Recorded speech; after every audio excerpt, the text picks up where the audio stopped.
I got my sexy nightgown on for y'all. It was about for me. Miss Everybody. So we about to create some stuff because I'm hungry. Okay. I got to wash out my bowls though. Hold on. Just let me wash my bowls and stuff out. Wait a minute. I went to Whole Foods and got some stuff. I've had this little hankering in my mind for something, y'all. And we're gonna see.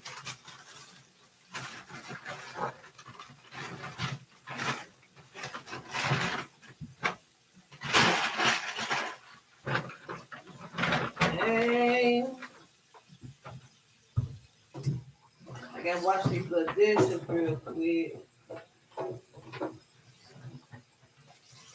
How y'all doing? Hold on, family. I'm gonna come sit for a second. I don't know what that is, but we're gonna talk about what I get. Because I'm hungry.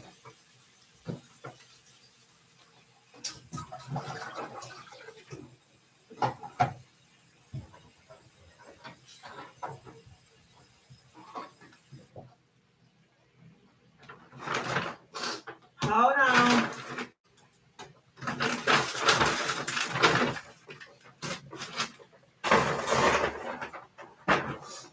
Okay, so I got to get me some soap. And don't judge me because I ain't got no dish soap. So, child, I'm probably going to wash these dishes with some bath soap. Hey, how y'all doing? Okay, so we going to talk about some stuff while we create some stuff. Okay, but I went to Whole Foods because I had this thing in my mind where I really wanted to go and get. I got some vegan cream cheese. Okay, it's vegan cream cheese made from almonds and cashews. And then I got almond milk. I got strawberries and I got bananas. And I want to blend that up because I have an anchoring for that. Hey, Janae, gratitude. And then gratitude, y'all. Um, I got some Brussels sprouts, some kale, and some broccoli and some broth. Now, people think that because it's raw that you can't like warm it. You can, but it just can't lose like it's crisp. You know, you don't want to cook it. You just kind of want to give it a little, just a little soften, right? So I got some broth to do with that. I have some other fruits. I got me a little cucumber, tomato, carrot salad that I'm gonna eat because I went to a vegan spot and had a salad. I also got me some plant-based meat. I don't know if that's considered raw. I don't know, but I'm gonna fucking eat it. So don't judge me for that because I don't know.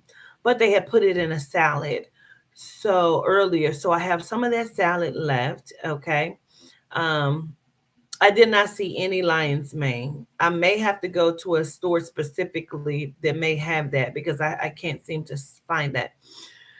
So what we about to do is make this delicious blend while we talk about why do black men, melanite men, think that it's so okay to lust after and love and fuck with genome women as if we're not shit? I just had a conversation with one of my friends. We about to talk about it.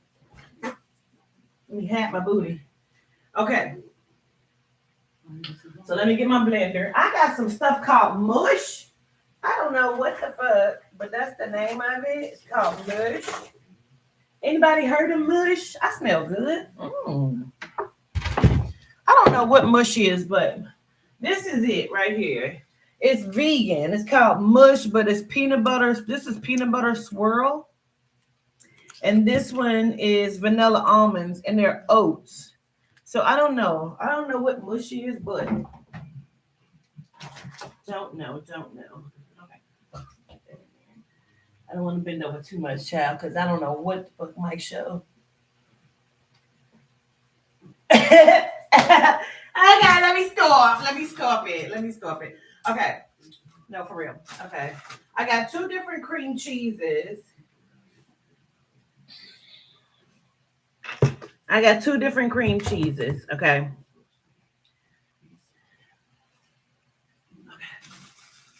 because I really got to have this. I have a hankering for it. Now, I had debated if I was going to put some, because period. I was debating if I was going to put some ice in it, but I don't really want to put no ice in it because I almost want it to be like ice creamy. So the cream cheese that I have is plant-based, dairy-free, plain, made from almond milk. This one.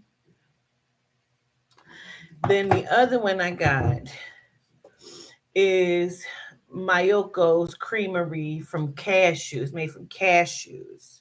Okay. So, hey, Rosin. Hey, Charity. See, I didn't clean this good the other day. I just wiped this shit out. I didn't even clean good. Don't judge me. Please don't judge my life. It's my life. And I just kind of rinsed it out when I was packing my shit. So, don't judge my life. You don't know my life. First, we're going to start with the bananas. I put the bananas in there. You know what? Where's my napkins? Hold on. I think I got plates or something here too. Hold on. Oh, you know what? I got plastic. I got some plastic. And then I'm also going to. Okay. My Yoko's is good. Okay.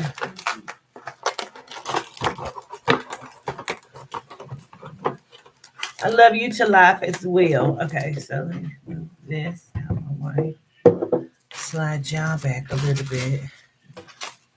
Don't be telling me don't push you. I can push you. I said to back up. You didn't want to back up, so I backed you up.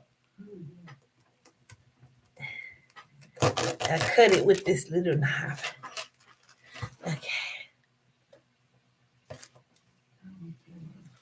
I peel my banana and I take a bite. And I take a bite. That's like this is gonna be so good. Now, again, I didn't put no ice in it because I want it to be ice creamy.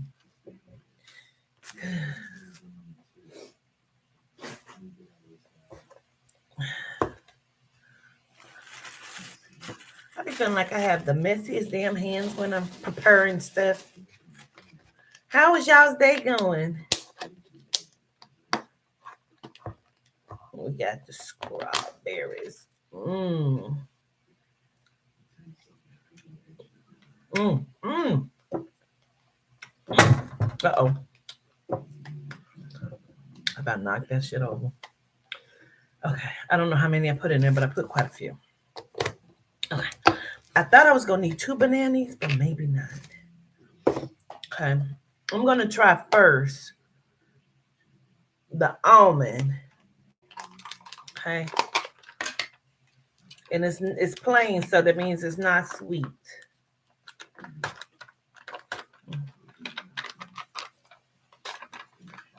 I'd be like, who the fuck? Shit on here, this is tight. My day it was going well. It's quite interesting, child. Let me tell you why. Because I was just with my friend. We've been kicking it today. I gave him one of the workbooks. Like, you probably need to do this workbook. Okay. He like, oh shit, you done gave me some homework and did. Uh-oh. Indeed, sir. So last night when we had went out to the bar, I had me a little margarita, but him and his friends, every time they seen a, because They went, first of all, we went to a Cuban bar because supposedly the friend that we were with is a black Cuban. And so we went to the Cuban bar. But this is this for me. They all were just like so entranced with the genomes and the Hispanic women. And I was like, just watching the scene, right? And I'm like, it's three of them and one of my little black self, okay? So I'm watching, and I mean, I don't give a shit. First of all, two of them, I kind of know. I know one of them because one is my friend, right? But the other one, I kind of know him because I had interviewed him and my friend a couple years ago on my radio show, my little podcast that I had. It was called Confessions. The radio the program that I interviewed them on. I called it interview um no candid confessions of serial cheaters. Now, some of you been with me for that long where you may remember that. So it was interviewed candid confessions with serial cheaters, right? So that's how I know the one guy because I had interviewed him. Child, I said this man. All right, hold your ears.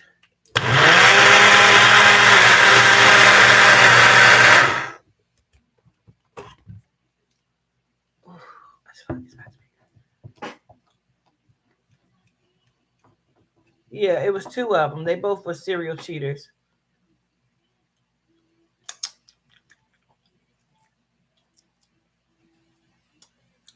It's good, but I feel like I need more bananas and more strawberries. Okay.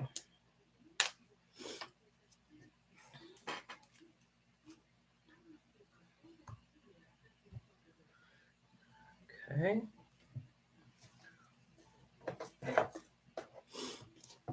They were so entranced by the genome women. Never mind the chocolate is right here. And first of all, but that's okay. But I'm just saying, you know what I'm saying? I wouldn't, it's not hurting my feelings. No shit, but I'm just saying, you know. Now they was looking, but I come off with an energy like, you know what I'm saying? Now the one he was slightly flirting last night, and I didn't even know he had a woman until today. Ain't that the crazy as shit? I say these niggas ain't shit. Honey, I don't want you no way. But I'm just saying, I'm making a mess. I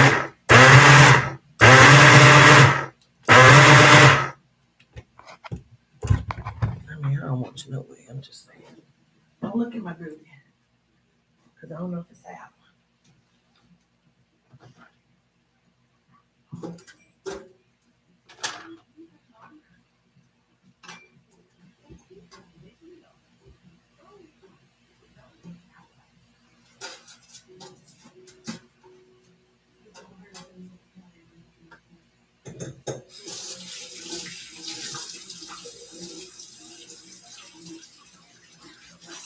Have some goddamn. Oh, there they go.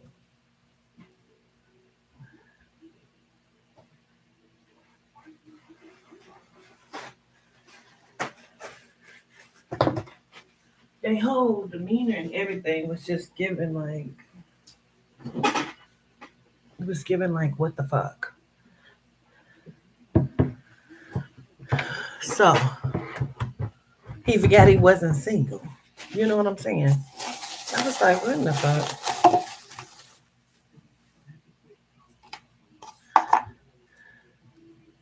I just be like, I'm always, I don't know why I'm always so shocked when I see the Melanite men do that. And so today when I was talking to my friend, I said something similar, like it's so crazy how y'all black men be so, loving and wanting black white women and Latin women. He said, I love black women. It's just they don't love themselves. I said, well, maybe they products of black men. He said they are. Okay, because you're a serial cheater.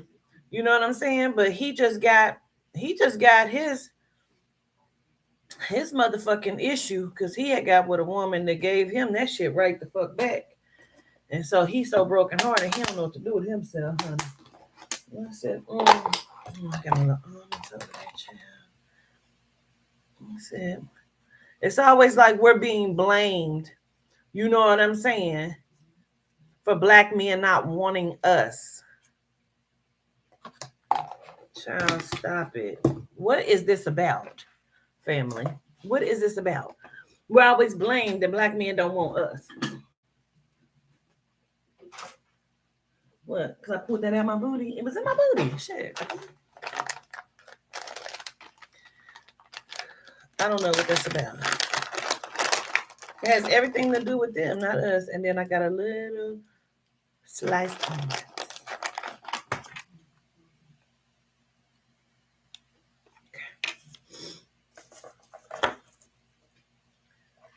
It's like I was just like really baffled, like,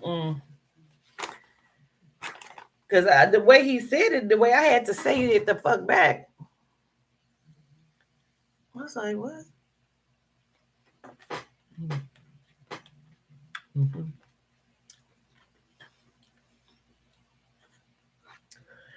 I said they because I was in my face. I said they are products of black men.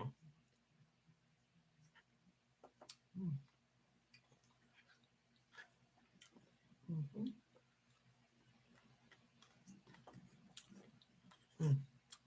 Some more almonds in there. So they don't want to admit that they are just succumbing to the stereotype. So they blame it on. I was really vexed by that. Like, we going out tonight, and I'm like, I see I got my nightgown on.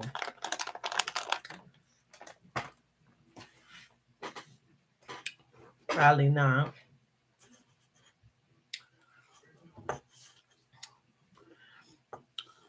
It was so weird last night too because first they said they was gonna pick me up from the hotel, and I'm like, cool. If I ain't gotta drive, perfect. You know what I'm saying? So then he said, no, no. I told you I was gonna meet you at the one club, and then we'll just ride together. Like, sir, why would I ever leave my goddamn car at a club? I don't know these motherfuckers here. So I'm like, no.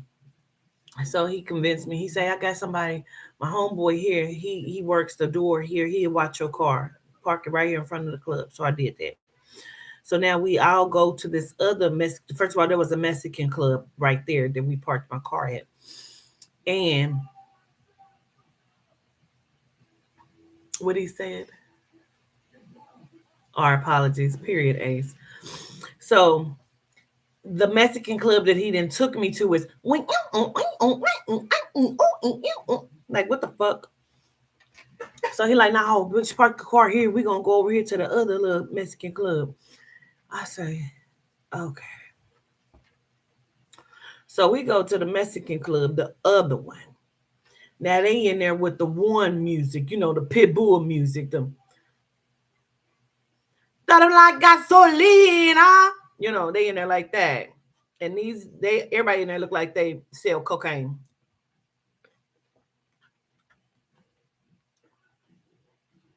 They do. Everybody in there look like they sell cocaine and work for Pablo. I'm not kidding. I say these Hispanic bitches in here. It was cold as fuck last night. Did what they say. He say it's like being with blacks, only they not black. Oh,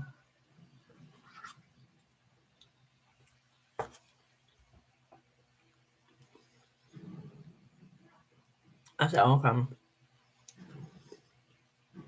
And it was, it was, I guess the real Halloween party is tonight, but some of them had on Halloween costumes. I said, honey, it was, I mean, and I understood exactly what he said when he said that. The girl, it was like being in a regular Melanin club. It's just they was all Hispanic. Now, don't get me wrong, there are some Afro Latinas that was in there as well. You know what I'm saying? And they in there speaking that shit like I asked for a margarita and he said margarita, but he said it in his dialect and it didn't sound nothing like margarita. And I said, okay, okay. And then they wanted some Long Island iced teas. I told my friend, I said, I feel like they selling all kind of coke out of here. He said they are. I said, oh, okay. Because I swear they probably had like a whole distillery in the back of the motherfucking club. You hear me? I said, okay.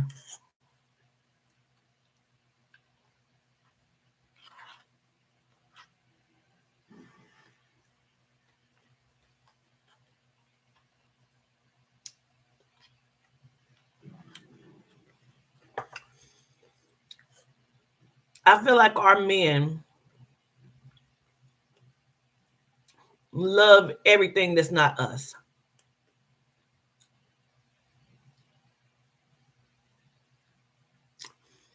It's like they all have some sort of disdain towards their mothers. You know what I'm saying?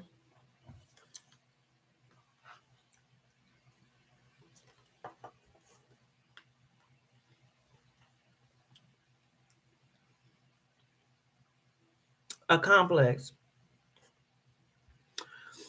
I've seen Hispanic and genome women and Melanin women tear a nigga car the fuck up. But when it comes from one of them, they love that shit. They love the crazy. They want them to be crazy. I've seen them be really, really good fathers to their children, and those same men have melanite children who they are not good fathers to. I've seen it. Why? And I've seen it firsthand. And my father, he has biracial children that are not genuinely his children. And he wasn't the best father to them, but he was in the house.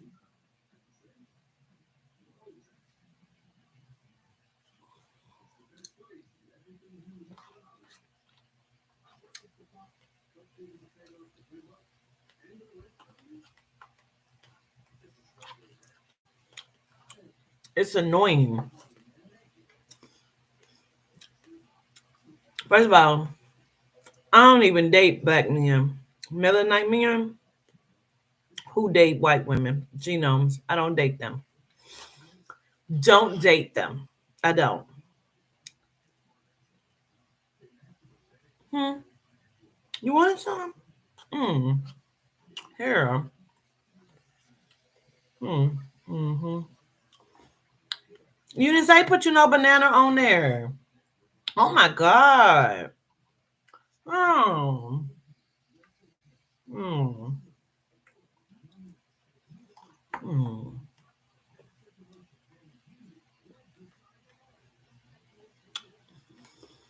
Say then they love throwing that innovation shit in our face on commercial. I was staffing for one of the shows for Let's Have a Conversation. I'm still looking, but you know how that goes because people have sent it to the other email. It's busting because period. Um, People have sent it to the other email, but I was trying to staff for Let's Have a Conversation for someone like to bring on some interviews. If you date outside your race, those who do not date outside their race, like I want to have a conversation about that. Like, why do you? Oh shit, excuse me. Why do you date outside your race?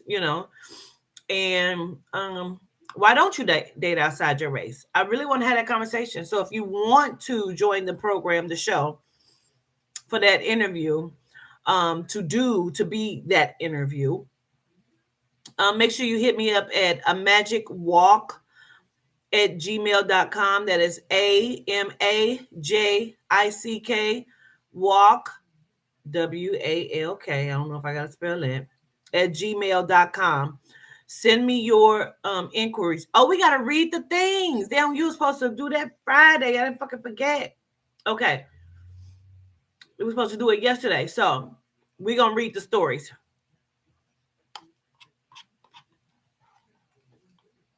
so we can see who won. I'm hungry. I need to put this stuff up. Okay. I think I'm going to pour this in here with the strawberries. Just put the lid on it and put it in the refrigerator.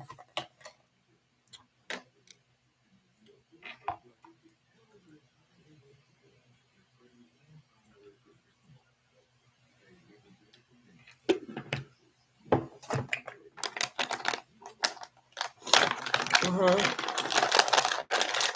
I've dated outside my race, honey. I've been pregnant by one. I would not do it again. For me, it was like, what the fuck? What was I thinking about? And believe me, I didn't fuck some niggas like that. Like, I fucked him, girl. What the fuck? What was I thinking about when I fucked that nigga? Won't do that again. I mean, I done been there. You know what I'm saying?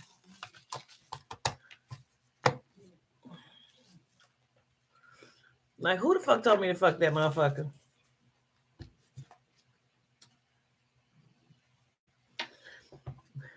When you see a motherfucker, you ever try to, a motherfucker you used to fuck with and they trying to fuck with you again, you like, I'm gay. That could be a regular motherfucker you ain't never fuck with. Baby, I'm gay.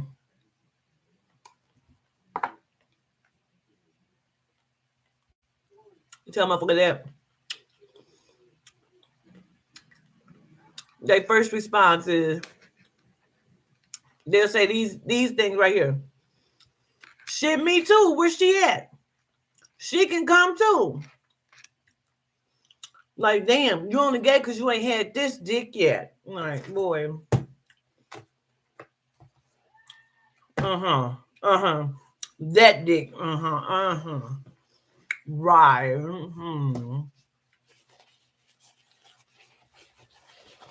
So turned on by that. I didn't talk to men where they found out that I date women. And every conversation is like, I know somebody. I don't give a fuck who you know, nigga. This pussy work just fine. I don't need you to find nothing for this pussy, baby. Not nothing. Mm-mm.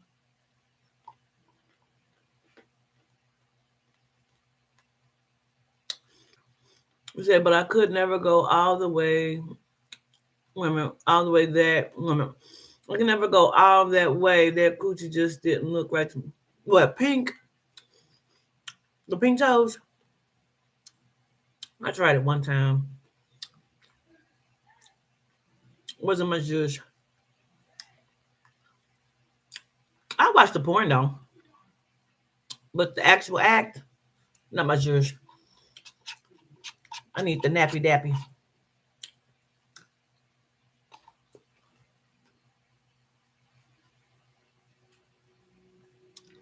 Do I look like homework to you? Period. Period. Make sure you hit the like button as you come in. Gratitude. The lipless beings, girl, the fuck bad. Hey, Frosty T, gratitude. Child.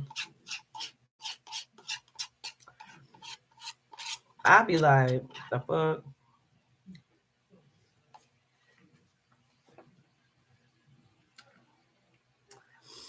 You say you cannot hate time. You say all they have is clip.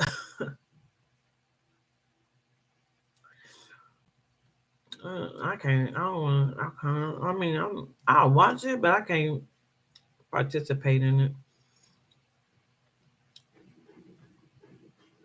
I can't. I remember. I don't know if y'all remember. I told y'all before. The little dude that was at the club one time, and he was like, he was black and Asian, so he was Blasian. He was Malaysian. Um, and he said that he can't fuck with black women. He only fuck with white women. He said he fuck with white women because they pussy smell like strawberries. Really? Because the white bitch I went to high school with, that bitch smelled like tuna because she, especially when she was on her motherfucking period, the pussy stank. I was confused on what he meant by that. Why do they always think black women pussy stink? Why is it? Because my pussy don't stink. I'm confused. I went strawberries my motherfucking ass. You hear me? Boy, the fuck bow.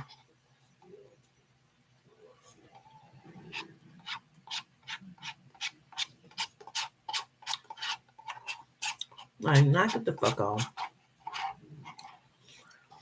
And then they talk all this shit and go get a genome that look like every day she smoked meth. First of all, I know that bitch pussy stank. Breath stank, teeth rotten at the core. I'm just saying.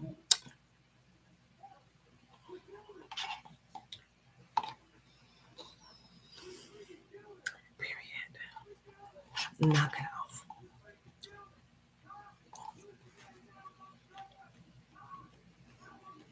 Smelling like wild puppy ass. I mean, the worst and she been cut off. One of my friends had a threesome with this guy. He brought a, she said, a big genome. She was a little hefty to the party. She said when the genome dropped her jaws, her pussy was stinking and he still fucked her. She said I was sitting there like, what the fuck is going on? Like that's the kind of bitches you fucking? He nasty for sure because we didn't fuck them together. When he was eating asshole, and I do mean asshole lot.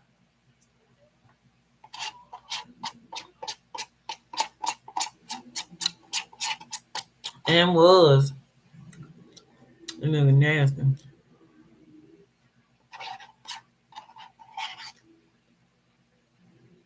Hot garbage and wet sewer. Ooh. I would have left too. I couldn't believe she didn't.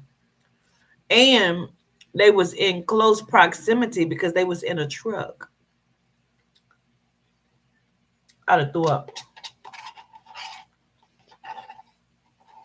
I'd have threw the fuck up.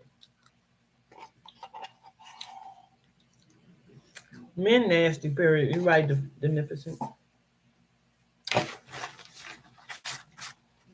I ain't going.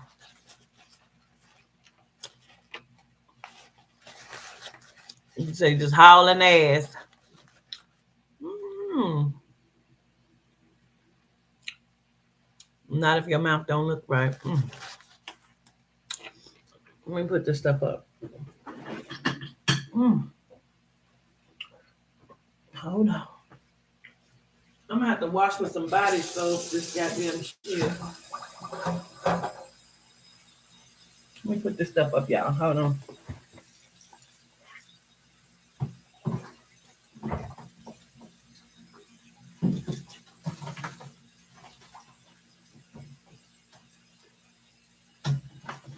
I'm gonna eat some of that. Um, I'll just eat some of this because I'm hungry.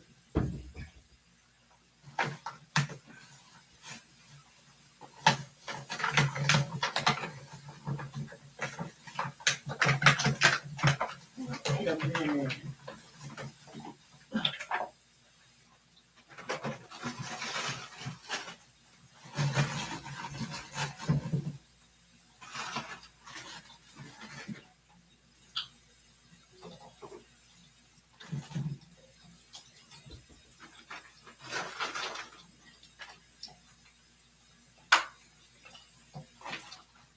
I don't want that to freeze, so I gotta watch where I put it.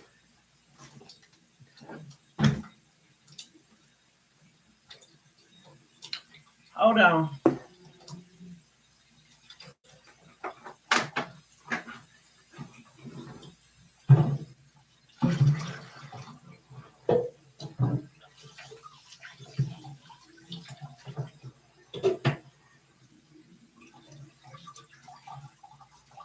Gotta rinse off my lettuce.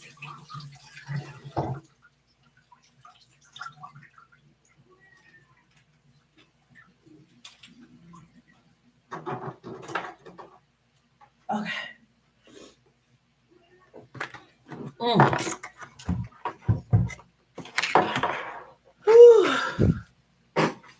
Okay, what that means?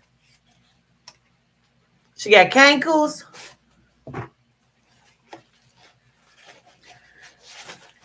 They go for anything. You hear me? I'm not going. Okay. So we can ready to go into some stories. Our stories. Oh fuck! I forgot to put the milk up. God damn it.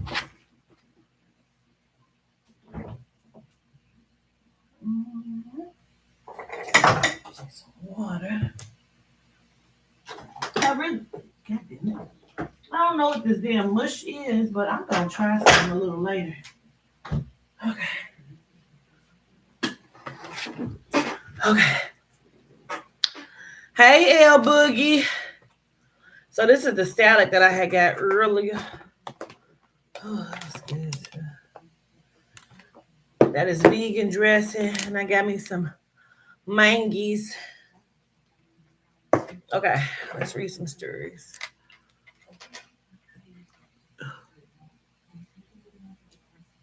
Smell like I be damn. I mean, like the fuck.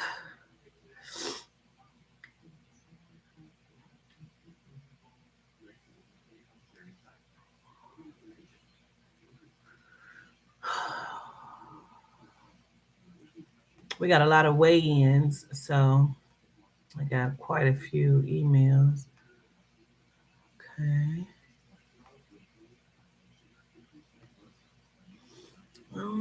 John Tay Wright. Greetings, John Tay.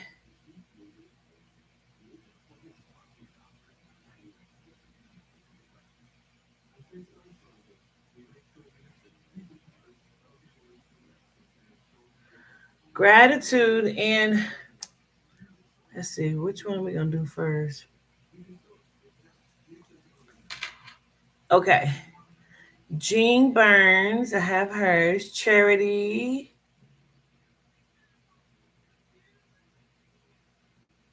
Tangy. Oh wait, I don't think that's a story. I think that's just an email. Short story by Donna Lindsay. Peggy Ware. Okay.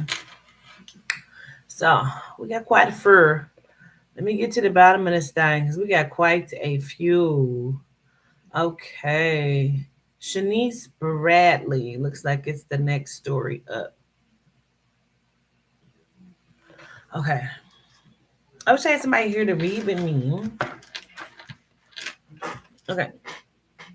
Let me fix my stuff first. Cause I'm hungry as fuck.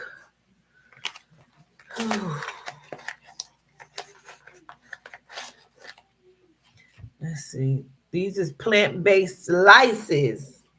They should work. They should go. Listen, don't judge me. It's plant-based slices. I'm doing my best. I'm doing my fucking best. What did I do with them with the knife? No. Did I throw it away?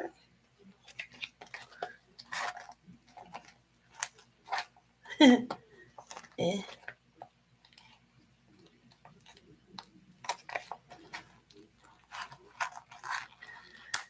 You already tipsy? Well, you better slow down. Slow down. I really feel like they accept anything from genome and Latin women. And I've been seeing different TikToks from some of our great men, okay? Some of our great men who've been telling these bitches like y'all getting beside yourself because y'all talking shit about black women, forgetting that we come from black women. You know what I'm saying?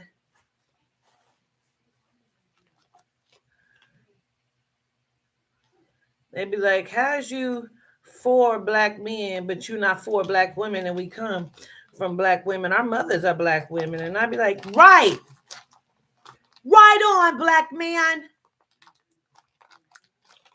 Damn, I'm gonna meet the toe up.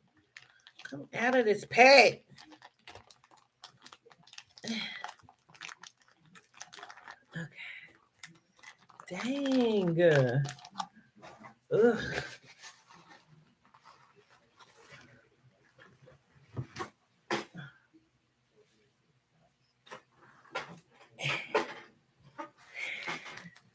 It's a little corner of Stacey left in here. All right, this is Shanice Bradley. How did I get here? I thought to myself as I sit in this cold, dark, dingy room with the two-way window and hard ass chairs. Ooh, she's in jail. Wait a minute. Okay. I thought to myself, how did I thought to myself as I sit in this cold, dark, dingy room with the two-way window and hard ass chairs. In fact, I had been sitting there for at least 40 minutes now, and no one has come in here yet. Hello? I called out while fidgeting in my seat and straightening my $1,000 Gucci dress. Now, looking down at my watch, I see another 10 minutes has gone by. Forget this, I exclaimed. I'm out of here. Just as I was getting up to leave, someone was coming through the door and damn near knocked me down. Excuse me, I said as I stumbled backwards. You didn't see me standing here? I said with an attitude. No, I did not, a deep, sexy voice explained. And I'm sorry, but you really shouldn't stand in front of doors, Miss Jackson. As I finally caught my balance, I looked up to see this tall, dark, chocolate god of a man staring down at me with those warm brown eyes. Wouldn't mind taking that for a ride, I thought as I licked my lips. Mm-hmm. Wrong. He clears his throat. Miss Jackson, did you hear my question? He said, breaking my fantasy thoughts. No, I said bashfully. Please repeat your question, Mr. I didn't catch your name, sir. I didn't give it, he replied, but it's Detective Donovan Gray. And my question was, do you know why you're here? Oh, shit. Oh, shit. It's about to go down. Okay, let me make me a wrap. Hold on. Child, my stomach is growling. I'm hungry. I don't know where I'm at. That's how hungry I am. I don't even know where I'm at. Maybe I got another. I got I'm gonna say that. Put a little bit of this sage on here.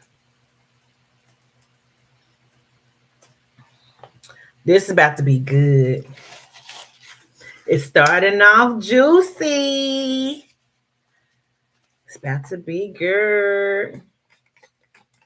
Girl, this little vegan dressing is so delicious. I was like, can I get some?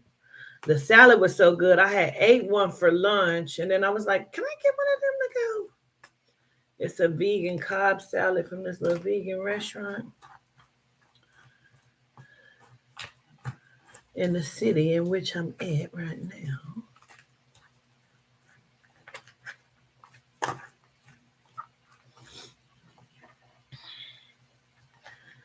I'll be getting on a plane in a couple days, headed out.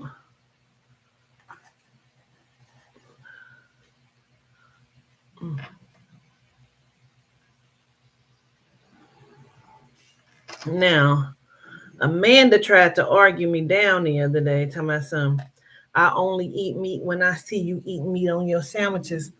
I said, I don't eat meat. She told me some, yes, you do. I said, no, I don't. She said, I saw you with a sandwich. I still don't eat meat, Amanda.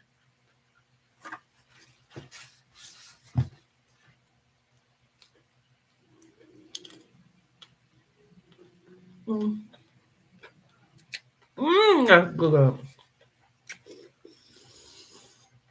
Mm. Like you want to scrape it off?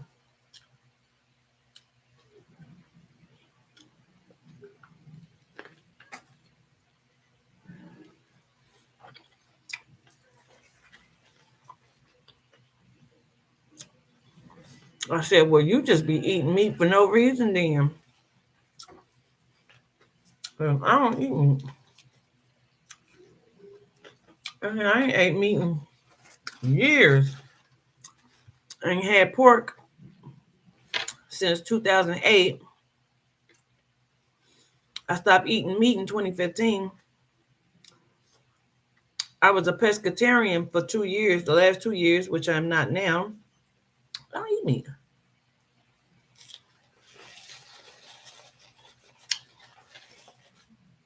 I'm smacking. I'm sorry.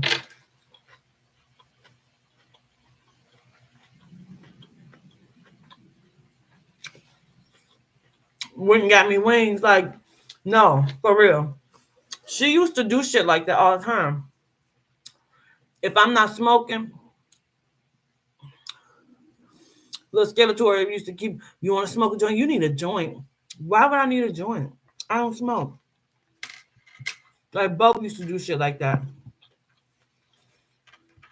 And I thought it was just me, like, well, I'm sure she don't mean nothing bad. Spirit kept saying, yes, she do. I'm like, oh, come on, Yehuda. Don't doubt Yehuda. He knows what he's talking about. Okay.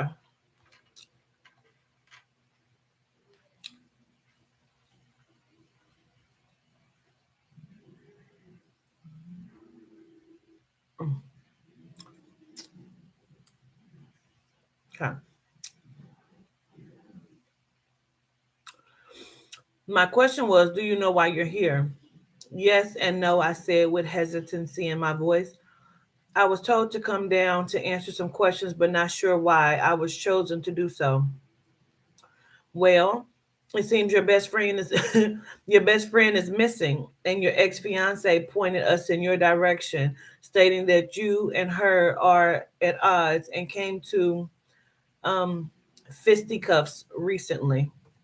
Missing my ex fiance. Wait, that motherfucker? I blurted out, fumes coming from my head. It was then that I realized how serious this could be. So I went into business mode, Claudia mode. I went into business Claudia mode. I cleared my throat and responded, do I need a lawyer, Detective Gray? I don't know. Do you, Miss Jackson? Do you? He responded. Clearly irritated now, I blew out a breath and asked, how can I help you, sir? Well, for starters, when is the last time you seen Miss Wardlaw? Oh, you mean Jasmine? I asked as my face contorted. Well, let's see. About 6 months ago, when I found out my best friend in the whole world was fucking my man behind my damn back, I shouted.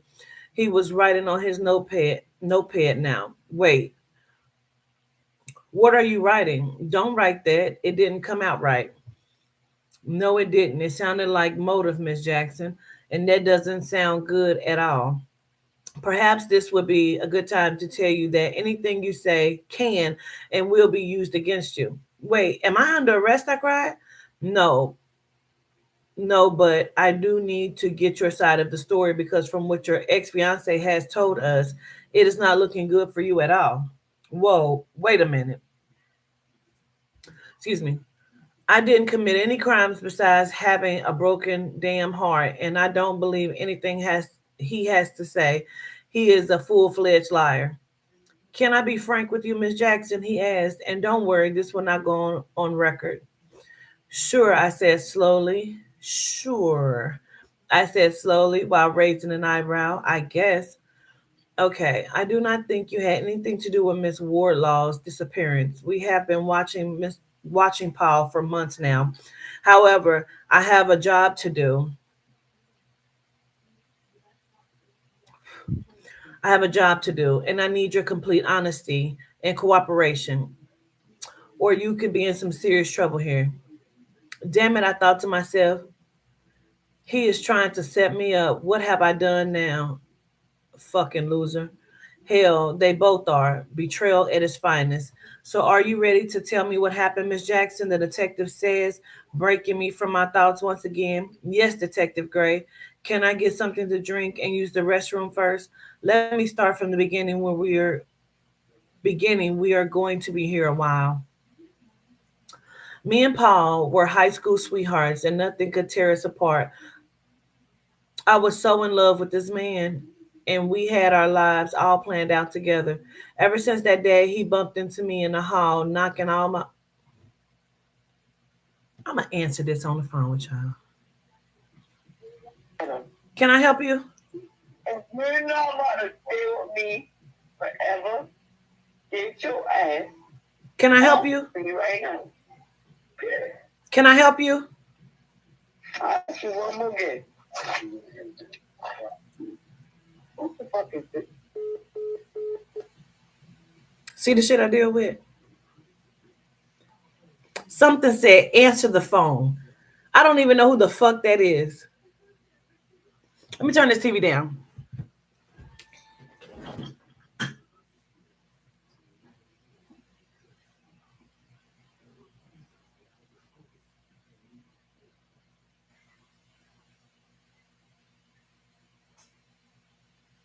See the shit I deal with, bro? I don't even know who the fuck that is.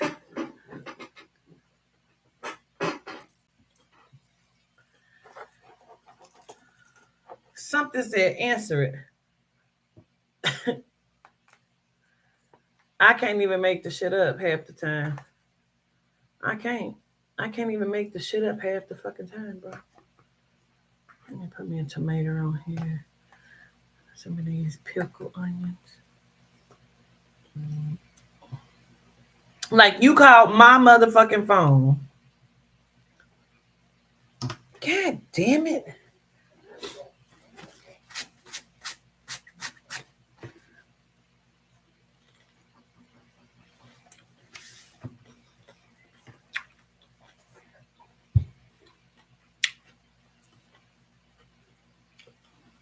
Called my phone with that weird shit.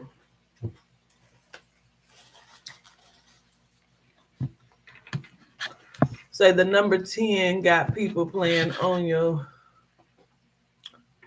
the number 10 got people playing on your phone. Probably I don't even know what the number 10 is, but I believe it, whatever it is.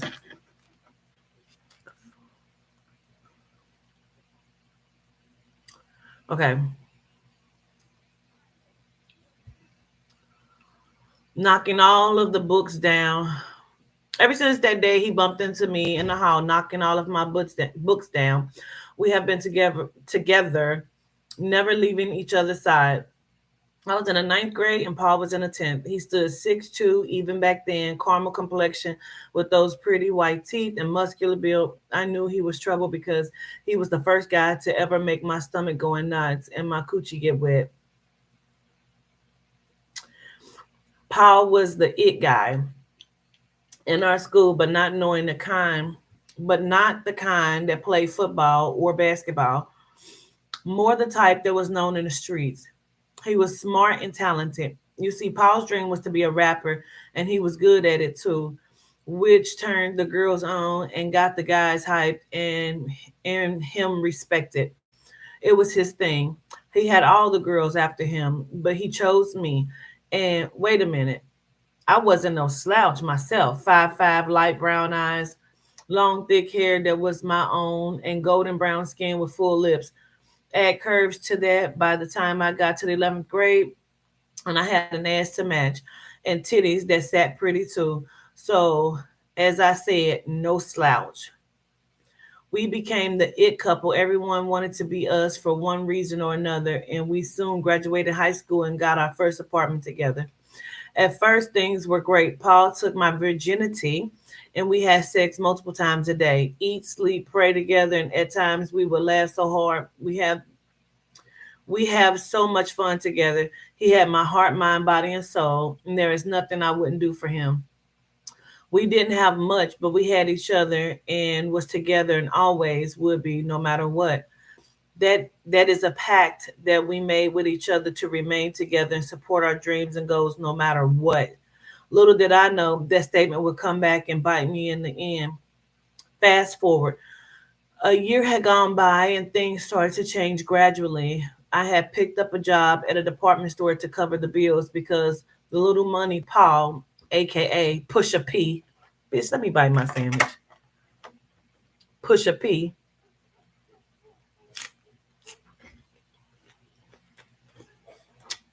What's the 10?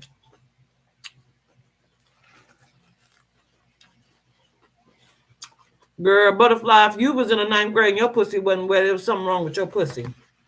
My pussy started getting wet in the sixth and seventh grade. Knock it the fuck off. It ain't my fault you got a dry pussy.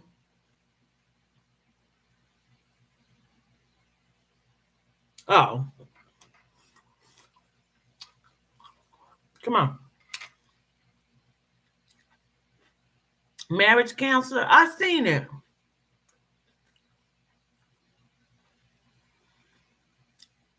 Okay, ready? Ready? Okay. Okay, here we go. AKA Pusha P would get had to go on studio time or competitions where he was trying to get himself discovered and signed with a top label and wanted to support his dream because I knew once he made it, I could stop working so much, then go to school to do real estate. I had to come to that decision recently, seeing how much money was in it and talking to one of my co-workers' mom that sold houses. But back to what I was saying, things had started to change, little subtle things at first such as not spending time with each other anymore, but I wasn't tripping because I had to any and pick up any available extra shifts anyway to cover both of our expenses. However, it then went to not talking about our dreams anymore, just about his own. Next, the sex got further and further and few in between until I got to the point it was just like he would do it just to come and get it over with. Ooh. I was hurt, but anytime I tried to talk to him about my feelings, he would be dismissive or tell me I was being too sensitive and that he was out there grinding for us. I would call my best friend Jasmine and we would talk for hours. She would just let me vent, cry, and tell me how I didn't deserve that from anyone and how I could do better. And this time was no different. Ooh. Ring, ring, ring. Hey, biatch. What's up with that nigga? What's up with what's up? What that nigga done did now? She asked. I took in a deep breath and sighed. Girl, that nigga is not the only reason I call you heifer. Yes, it is, bitch. Just as of late, it's been to complain. It used to be, oh, Paul this and oh, Paul that. He's so perfect and good to me. We fuck all the time. His dick big, blah, blah, blah. Ooh, bitch, you don't never tell nobody that shit. Mm-mm. Excuse me. Now is I don't know what's going on. This ninja is is all is out all night. This ninja don't spend time with me, or we barely have sex. So what is it this time, Claudia? You know I got your back. What's up? You need me to get the garbage bags and shovel yet? We both chuckled. No, bitch, you're not killing my man. But I appreciate you, sis. You can always make me laugh and be understanding without judging me and stay having my back. I love you, girl. I love you too, she says as she pulls on her blunt and started coughing. Are you smoking, Jazz? You told me you were gonna stop soon. Shit, I did stop for about a week. Life too stressful. Life too stressful when you're not high. Plus, it relaxes me. Your uptight ass need to come hit it too. Again, I laughed. Hell, the way I'm feeling, I might just have to take you up on that. What you got going on today? She asked, nothing much, girl. I replied, I was going to pick up a shift, but they canceled it, so just cleaning up and going for a run. What about you? What your crazy ass up to? I asked. Shit, just chilling. You know, a bad bitch like me ain't working like no Hebrew slave for nobody else. I'm going to get my nails and toes done, then to the salon. Got to keep my shit tight, she said while passing the blunt over to her boy toy.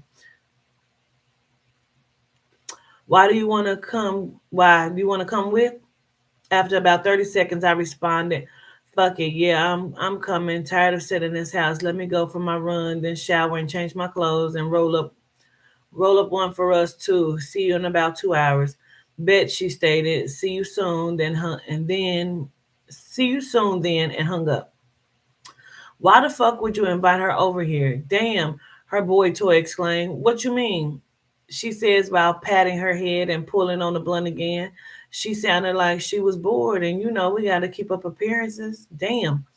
Paul replied, don't I take care of you? Make sure you straight, pay your bills, and dick you down? Yes, Zaddy. You sure do, but we gonna get caught if me and her never hang out together anymore. I'm doing this for you. Now bring your sex ass over here and love on me. We got 2 hours before she gets here and you need to be gone. Paul lifted up Paul lifted her up and put her on the granite countertop, then lifted her skirt and put his head between her legs. Ooh, baby, yes, that feels good, she shouted. Now, see, this is how you got to handle a man. Claudia don't know what to do with you. She a lame and she a lame. You need a down ass bitch like me, she said under her breath, which made Paul come up for air. I told you not to mention her name. My bad, Jazz stated as she pushed his head back down and continued to smoke her blunt and rolling her eyes. Girl, I want to beat her up. Thinking to herself, she laughed, shit, it wasn't my fault. She kept telling me about this nigga Dick and how good he treated her. Plus, I've been wanting Paul since high school. He just finally came to his senses. I'll let her take care of his ass and cry over him.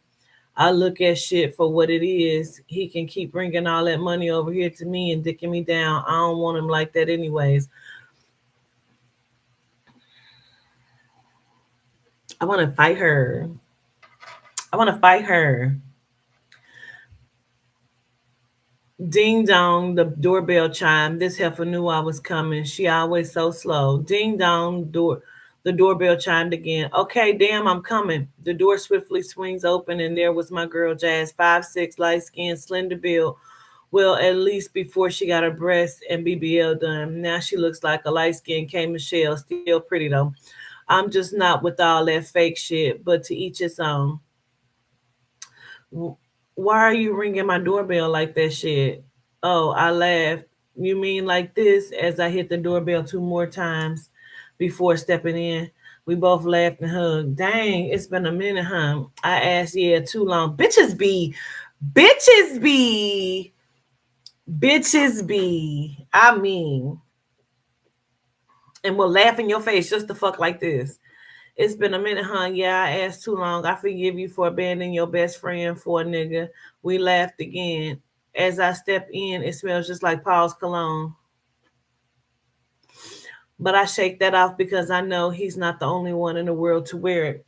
I see the floor to ceiling windows and completely open condo with the nicest fireplace I've ever seen, and all white sectional that fits all the way around the room, along with a huge kitchen island with granite countertops and candles and mirrors everywhere. I take a seat as my feet sank into the plush carpet underneath. Man, this place is gorgeous. One day I would get here, just know how her ass can. I just don't know how her ass can afford this. First of all, pause. First of all, the teeth she would have been swallowing. But all of this, first of all, y'all didn't catch in the beginning. She said she was working extra and double shifts to take care of this nigga. So this nigga is giving her money to this bitch. Listen, I can't. Okay. Jazz, how in the world can you afford this place? I know it can't be cheap because I'm a boss, is how I can. It's how I can't help it. Niggas want to keep my pretty ass and shit. I want to be a kept woman. I ain't working no damn 9 to 5 like you slaving. I keep telling you you're too pretty for that, but you won't listen. Yeah, I got future plans and we'll be living like this real soon. Let me ask you a question. What happens when those guys get tired of sponsoring you and the money goes away? She contemplated it for a moment and then said, shit, I would find another sponsor because the money doesn't stop. Fuck a nigga. And with that, we're out. We had a great time laughing and catching up and enjoyed the pampering since it had been a minute. I was able to afford it. I didn't slack on it. I didn't slack on it though. I just learned how to do my own and was damn near just as good as the Asians. Now we were sitting at an outside cafe having lunch, but my girl was all into her phone texting, probably one of her sponsors, I thought to myself, and it made me laugh. So I decided to text Paul. This had been a good day and wanted to end it that way by seeing my man and maybe getting some too. It's been like 4 weeks now with excuse after excuse, and normally he cannot go that long without it. But as he's as he said, maybe it's just been too much pressure lately trying to get this album finished, so he can't get it up, so he can get it out to be heard. And besides, he had a meeting coming up with the big record exec too. So I know that has been a lot on him. In fact, once I leave here, I'm going to get me a new dress to wear for this big party to be by his side and support him. I have been working nonstop, and although we can't really afford it because of Paul's studio payments and such, I figured this was a good time as any to splurge. Besides, he told me in that business, it's always about making a good impression. That is one of the reasons I agreed to get a mani and a pedi and get this crown done up. It's only 2 days until the big party. Wow, this was really happening. My man was on his way. I was so excited and happy for us. Now we could live lavish like we deserve, and I could focus back on my goals too. So I sent him a text. Hey, babe, what are you up to today? The three dots appeared like he was typing, then nothing. So I waited patiently and started back eating and talking with Jazz, although this heifer was in full text conversation. After a few minutes, I hit him again, and I was going to hit him again. Am I going to see you today before bedtime? Finally, I got two responses. First one said, I'll be there at 9. Have your ass butt naked with fruit and whipped cream. Now that got me super excited. I felt like this was going to be just like the old times. But then the second one said, nah, got to be in the studio late, baby. Sorry. I will make it up to you. Just got to make sure everything tight before my big night. My face dropped instantly, and I was disappointed. It was now 5:30ish, and I still had to go find a dress. So I told Jazz to get out her phone so I could say goodbye, and that I would hit her when I got home. She proceeded to tell me that if she didn't answer, she would call me tomorrow because she had one of her sponsors coming over at 9, and it would be an all night thing. I smiled. Okay, girl, get it, shit. At least one of us will be getting it in tonight. She smiled that sneaky smile like she does when she's up to something. So I said, What? What are you up to now? She just laughed and said she was going to get waxed, then home to get ready for her date. We hugged and left, and I headed north as I headed, and headed north as I hit. Wait a minute. We hugged and left, and I headed north as I headed south to go. I think it was a text right there. Something's off on there. I think it was supposed to be she headed north as I headed south to check on my dress. Finally reached this designer boutique that made custom dresses for celebrities, etc.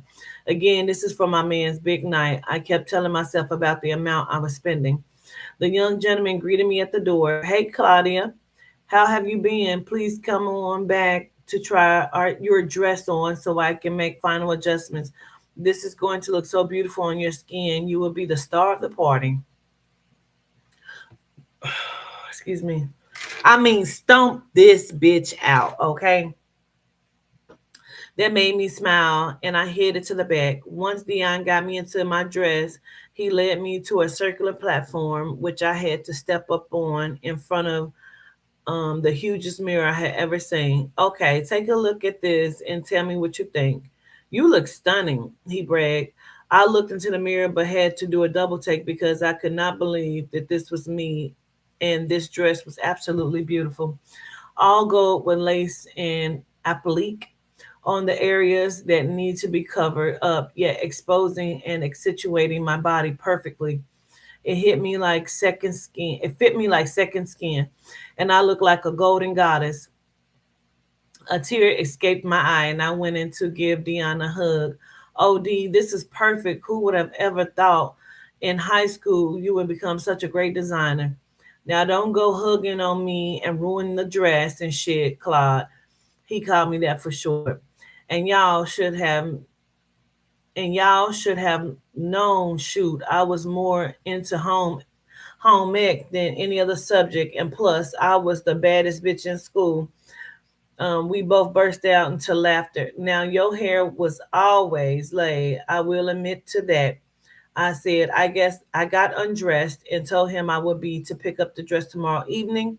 We hugged again, and as I was getting my things together to leave, he asked me what was the occasion. And I explained the whole thing to him, beaming about my man. He said, oh, I have another client going to that party too, as well, not to mention other celebrities. But she said she was with the up and coming artist.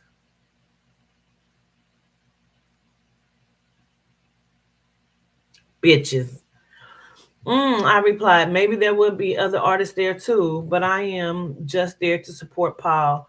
Just as I was gathering my purse, we heard the bells on top of the door jingle, so someone was coming in. I kissed Dion on the cheek and headed towards the front door. Hey, Biatch, what are you doing here? I should be asking you that. Thought you were going to get waxed. Yeah, Helga had overbooked and offered to do me tomorrow for free, she said, and you know I took it. Well, if you must know, I'm getting me a dress for his big night. She looked at me funny, almost with pity in her eyes. I said, oh, no need to worry. I know these dresses are expensive, but it would be worth it. Plus, I have been working a ton of overtime. She sighed. Okay, girl, I have to try on this dress, then hurry home. Right, your sponsor at 9, I smiled. Then we briefly hugged and I left. How the fuck is she not putting this together? How is she not putting this together? My God. She is pissing me off. Like, how the fuck is she not putting this together?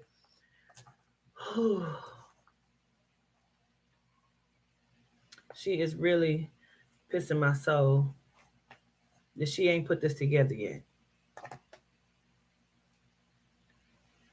I mean, I'm locked in too. Hold on. Hold on, let me eat my stuff.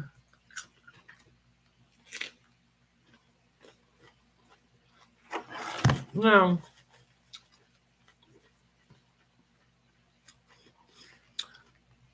she looked at her with pity, though. She looked at her with, I mean, got my blood pressure up. You hear me? Like, how the fuck is you not knowing? I've been like, bitch, what you need to dress for? She already said the upcoming art girl.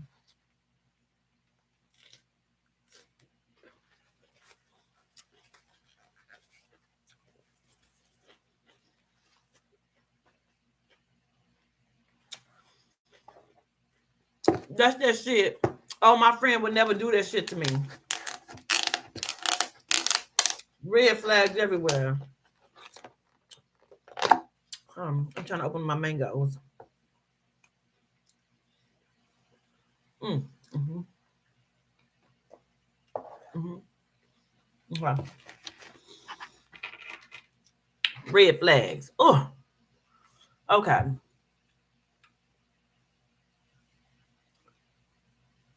We briefly hugged and I left. On the way home, I started thinking about how weird Paul was acting lately. Did he still love me? Was he cheating? Nah, I told myself and shook that off. He's just grinding for us. I figured it would be difficult while trying to get signed, but never imagined it would be like this. Girl, stop tripping. I reassured myself. I then hit my I then hit my exit on the highway. I was only 6 minutes from home. I just wanted to shower and relax because I had a double shift tomorrow. Meanwhile, back at the boutique, Jasmine was trying on her dress. Ah, you look beautiful. She hollered, scaring Dion and causing him to jump a little. Oh, she screamed, I look beautiful. She hollered, scaring Dion and causing him to jump a little. Jazz, what the hell is wrong with you? Screaming like that. Her dress was all black with Swarovski crystals lining it and a high split on the left side that showed way more than her thigh. Paul gonna love me in this. Hey, hey, hey. She said as she twerked in the mirror, leaving Dion to shake his head quietly. Jazz, you still the same hyped ass hood chick. Girl, you crazy. And this Paul better like it, but you need to let me close that slit some. Oh, you fooling. That's the best part, Dean. My thing is, Dion, don't the fuck you know them both from high school, bitch? Knock it off. Okay, well, get it out so I can finish these crystals. All right, I gotta get home anyway. I'm having dinner. She said, excuse me, hurriedly, D. Then asked, oh yeah, what are you having? D, I am the meal. Jazz laughed. Thought you knew me by now. They both laughed and she got dressed and went out the door. On the ride home, Jazz couldn't help but feel a twinge of guilt. But that went away quickly. Shit, it's not my fault he is cheating. If it wasn't with me, it would just be with someone else. Why would I let another bitch get my money? Bitch, please. You always thought you was better anyways. Got all good grades, ran track, was a goody two shoes, and got the man I wanted. It's karma. I'm just here to serve it. Two tears in a bucket. Fuck it. See? Pause, bitch. See? That's how bitches think. And that's how the bitch was thinking that was under my motherfucking circle, acting like she was my motherfucking friend.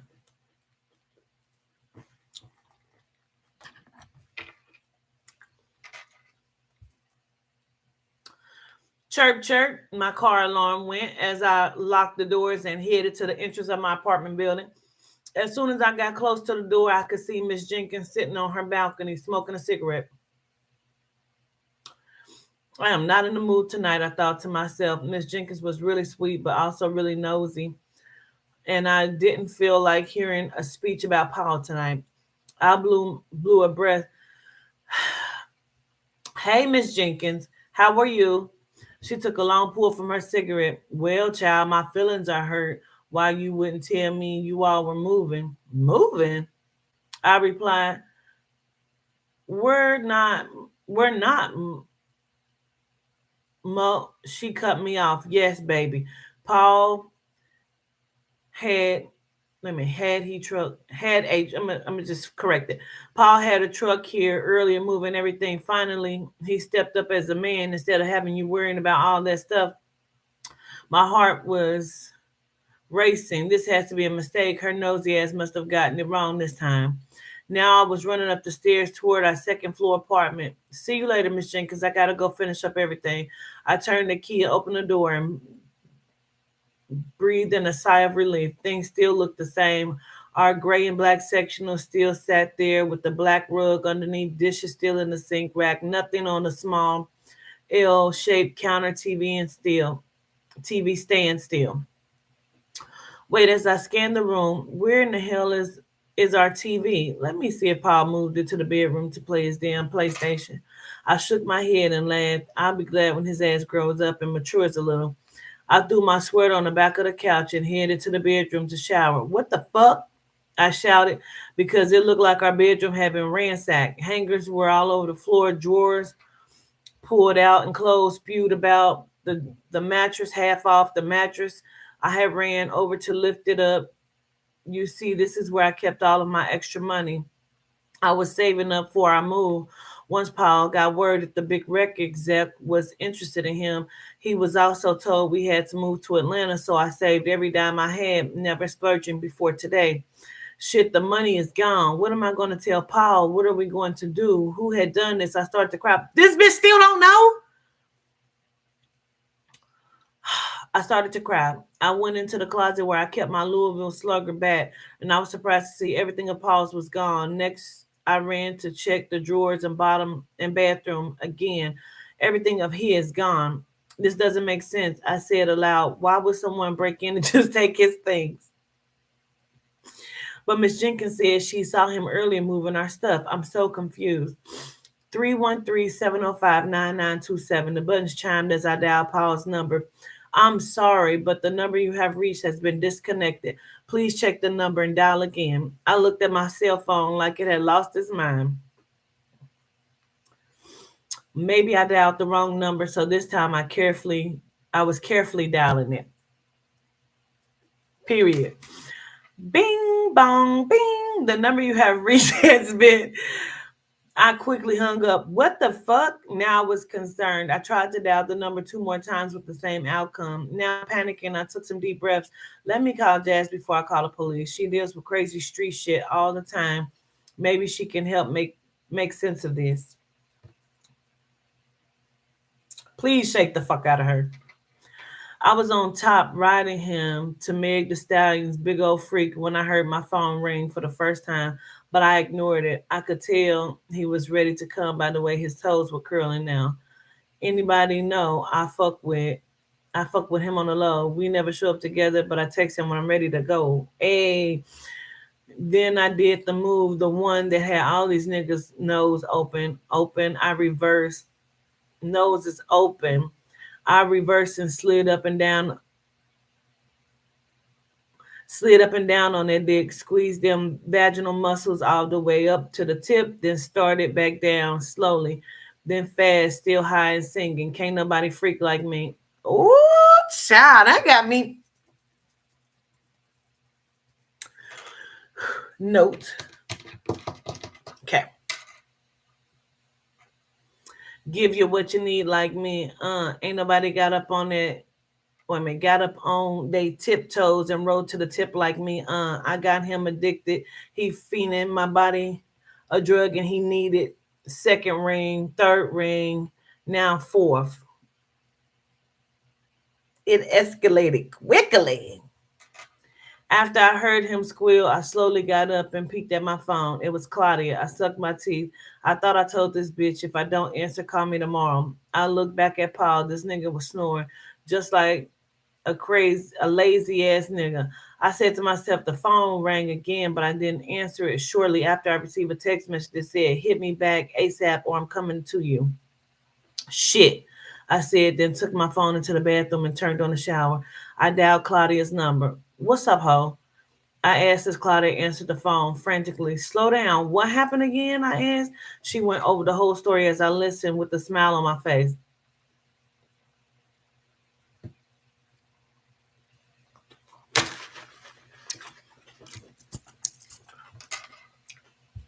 With a smile on her face.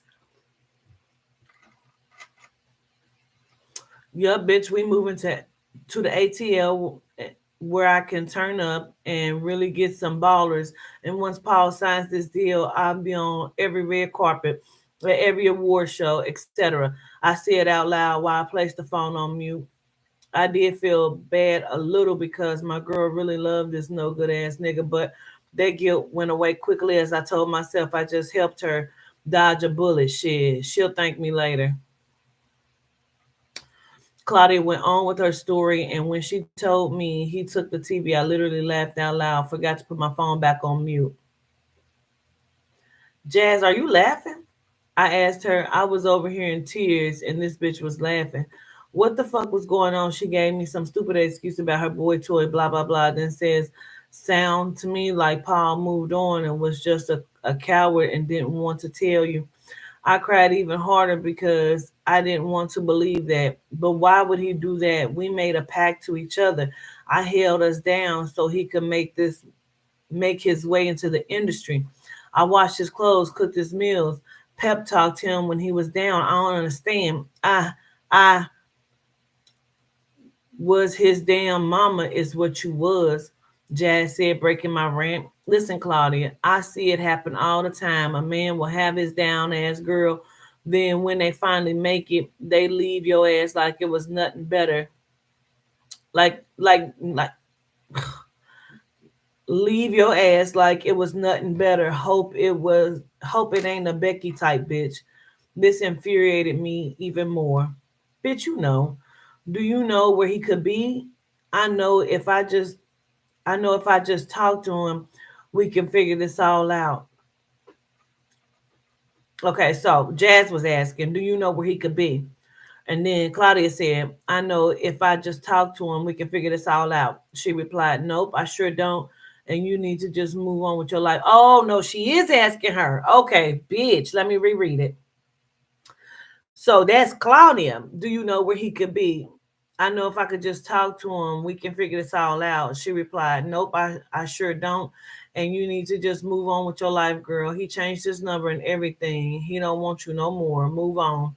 I guess you're right, I said to Jazz, still in the daze, then said our goodbyes and hung up. Now I was sitting on the bedroom floor weeping, thinking about all the incidents and just weeping so hard. My eyes were swollen and my head was about to explode. It was around 2 a.m. now, and I had finally dragged myself up, fixed the bed, and straightened up, took a long hot shower, then crashed because I knew I had to work this morning. I kept the phone in the bed with me all night awaiting Paul's call, but it never came.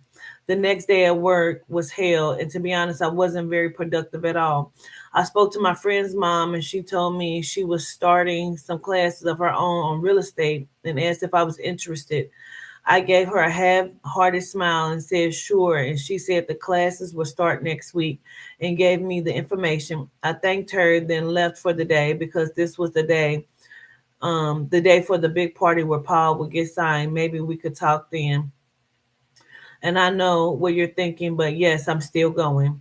I pulled up to my apartment complex, then ran past Miss Jenkins' window, in a hurry. I didn't want to face all of the questions that everyone would ask. I came in and showered. Damn, excuse me. Came in, showered, showered, made sure my hair was on point, and had the undergarments I needed. Grabbed the box with my shoes, then headed back out the door. I hadn't picked up my dress. Only had an hour before the event started. I pulled up in front of Dion's boutique and flew through the doors. Almost out of breath, I blurted, "Dion, I'm here. I made it." He come from the back of the store looking all debonair and handsome. "It's about time. Come on, let's get this dress on you, girl." "Okay, where are you going tonight? Do you have a hot date?" He chuckled. "No, I was invited to the party too. Hell, it took them long enough, all the people I dressed for the damn thing." "Oh, that is great. I'm sure I will see you there then. Lucky for you, I can do makeup. Lucky for you, I can do makeup too. Let me get you together, girl."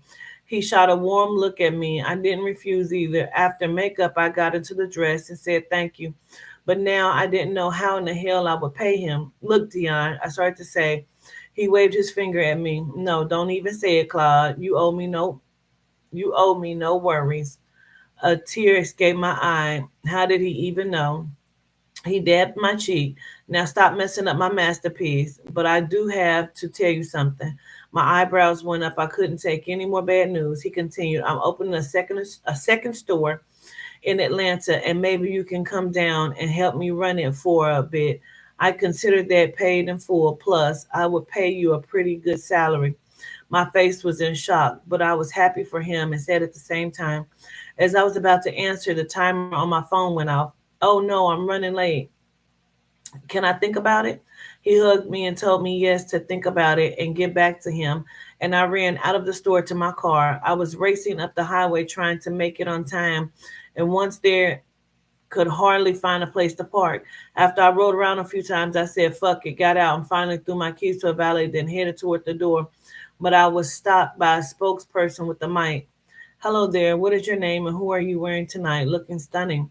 I looked like a deer in headlights. I smiled, then replied, "My name is Claudia, and I have on a D&D custom-made original." "Well, you look absolutely stunning in all gold. What are you most excited about tonight?" she asked. I smiled just to see my man Paul, Pusha P, finally get the recognition he deserves. He's been working extremely hard, and this is his night." She looked around as if to say, "Where is he?" but didn't ask. "Okay, then, girl, I love me some Pusha P. Please step over here on the red carpet so we can get some pictures before you walk in." I did, and then headed towards the grand entrance of the building. Once I reached it, I was asked my name, and I gave the guy my name and started to walk in, but I was stopped by security. Ma'am," he said as he touched my shoulder, "you were not on the invite list." Frustrated, I asked, "Well, can you please check again? I am sure there's some mistake." He shook his head as he escorted me back towards the door. He spoke into his arm in a watch that had two-way capabilities, then said, "I'm sorry, ma'am, but you're not on the list. I'm going to have to escort you back out." "Wait, is Paul here yet? He can clear this up." Who, he responded, looking confused. Push a P. Is he here yet? No, he shook his head and escorted me back out. You can wait here on the sidelines behind the rope if you want. That way he will see you as he comes in. Sorry, but that's the best I can do. I sighed, then stood behind the velvet ropes, waiting as a limo after limo pulled up and celebrities got out and people screamed and tried to get a touch of them. I sat on a nearby concrete bench waiting for Paul to show up. An all white limo pulled up, and I heard one of the females say, "There he is, that fine motherfucker Pusha P." My heart raced as I stood up to place myself back in view behind the rope. He got out, and man, was he handsome. Fresh fade, beard tapered right, suit fitted with the black. Why I feel like I'm going to cry. I just feel like I'm going to cry because I'm about to be so fucking pissed. With the black shirt showing every curvature of his muscles, with hit dank records chained on, blinking already. He stood there for a moment, letting the cameras capture his likeness with that beautiful smile. Damn, I missed him after a few moments. I heard a female's voice say, "Excuse me, aren't you going to help me out?" So he reached back into the limo and grabbed her hand and led her out slowly. What the fuck? It was Jasmine's ass. What is going on here? I thought to myself. How? I thought this bitch said she didn't know where he was. I was now fuming, but I held it together. They came walking down the carpet, arm in arm. As they passed, I called Paul's name, and he looked at me in horror like he was shocked and like he didn't know what to say. He looked at her. Don't act so surprised, Claudia. I told you he was a dog ass nigga, she whispered as she came close, but not close enough for me to reach her. You bitch, I shouted this whole time, huh, Jazz? She just snickered and said, somebody had to teach you a lesson, and they walked on. I was livid. I leapt over the rope and was caught by a security guard and led over toward the back entrance. Look, ma'am, I don't want to hurt you, and you are causing a scene. So I think it's best that you leave. Can't you just let me in to use the bathroom? I pleaded, and he looked at me and said, we both know that's not what you plan to do. So no, I cannot. I sighed, and he got my keys from the valet, and I walked towards my car. Oh, these motherfuckers are going to pay this whole time this has been happening. I have been lied to by the two people in the world I cared about the most. My own family had abandoned me for staying with his ass. Now this, tears started falling from my eyes. Excuse me, as a car pulled up and honked the horn twice.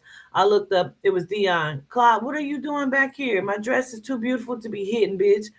I got in his vehicle and ran the whole situation down to him, and he couldn't do anything but shake his head.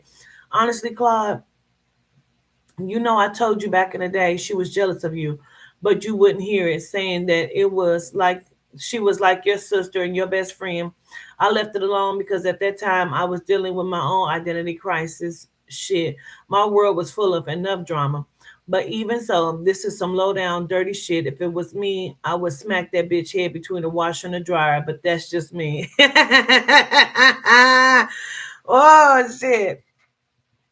I sat there for a minute crying until Dee finally spoke again. Claude, I have an idea. I got a plus one on my ticket. Would you like to be my plus one? I looked up and smiled. Why, Dion? I surely would. I wouldn't be in here very long. Don't worry, I won't mess up your night. But theirs is about to come to an explosive end. He smiled at me, then held out his arm. Let me get in the trunk and fix my kit and get my kit. We gotta fix your makeup first, child. As we entered, the security guy looked at me with raised eyebrows, but I just gave him a wink. The music was blasting, and there were several servers going around with drinks and hors d'oeuvres. But I was on a mission looking for those two people who just shattered my heart in pieces. We have been there for about 30 minutes now, and I didn't see them anywhere. Dion was pulled left and right to talk about his fashion, so I pulled away, and he whispered, Claude, you okay? I shook my head, yes, and I told him I was going to the bathroom and would be right back. I stopped one of the servers and asked where the bathroom was and then headed in that direction. I had to pee really bad, so I ran into the stall and let loose. Nobody was in there, anyways. While I was finishing, I heard someone come in. I heard someone put something on the sink, then chopping noise, and then sucking noise like a vacuum. Wow, was someone snorting coke? I thought I had heard all. I thought I had heard about all of the drugs at the celebrity parties, but had never experienced it firsthand. I just stayed quiet. The lady snorted two more lines, then put her stuff away and went into a stall.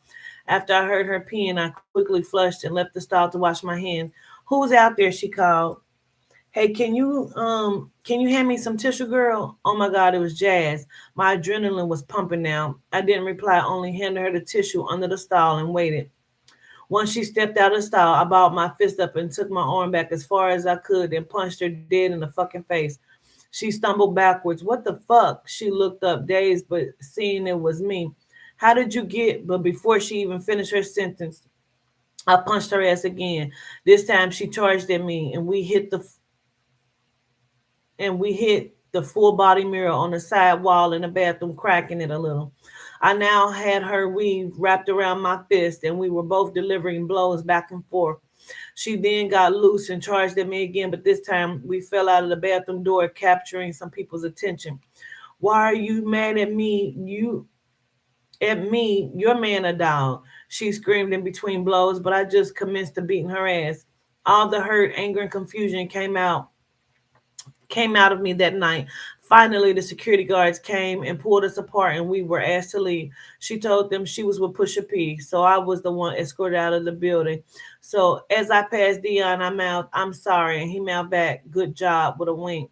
Then put two fingers to his ear and mouthed as to say, "Call me." I shook my head and continued to get escorted out. Once out of the building, I was told that no charges would be pressed if I left right now. So I obliged. That ride home was long and silent. I was still trying to process everything that was happening and going back in my head, putting everything together. So the bitch is a co-core, first of all. Now it all made sense why she would listen with intensity to things I told her about Paul, why he would be missing and she would be busy at the same times, why her condo smelled of him, and the two text messages I received that day at lunch. How could I be so damn stupid? I asked myself aloud. Well, at least now I know what it is. The next couple of weeks were a blur. I pretty much just worked and attended the real estate classes at night, and I was a top scholar, soaking up any and all information she would give, even staying afterwards most times to talk real world advice. You know, that shit that books don't give you, and she was happy to spill the secrets too. Besides Dion calling to check on me, I heard from no one. I seen Paul on TV in a video, and his bitch in his background dancing like a hood rat she was. On that last week of classes, I finally decided to take Dion up on his offer. I needed a new start, and Atlanta would be just that. Besides, their real estate market was booming. And after taking my exam, I would be getting some of that money too. Excuse me. I traveled with Dion down there to look at locations for his second location. And during those many trips, I was able to secure a place of my own in a pretty good area too. It seemed your money got you a lot more down there, so my hard work was paying off. Each night I would study for my real estate exam. Finally I felt I was ready, and I signed up to take it this Saturday. All or nothing. I thought to myself, no more playing it safe, Claudia. It was a Thursday before taking my exam, and I was watching TV when I seen Paul's face flash across the screen on the news. Fuck you, I yelled at the TV and turned it off. The next day, when I arrived at work, I was pulled into the office and given your card about needing to come down to the station to answer some questions. And here we are, Detective Gray. That is my whole story. Are there any other questions that you have for me? If not, I would like to go before I am late for my exam. He looked at me for a moment, and I saw pity in his eyes. After a moment of silence, he answered, "No, Miss Jackson, that will be it for now. I will fact check everything and get back to you if needed. But before you go, can I ask you a question?" "Shoot," I responded.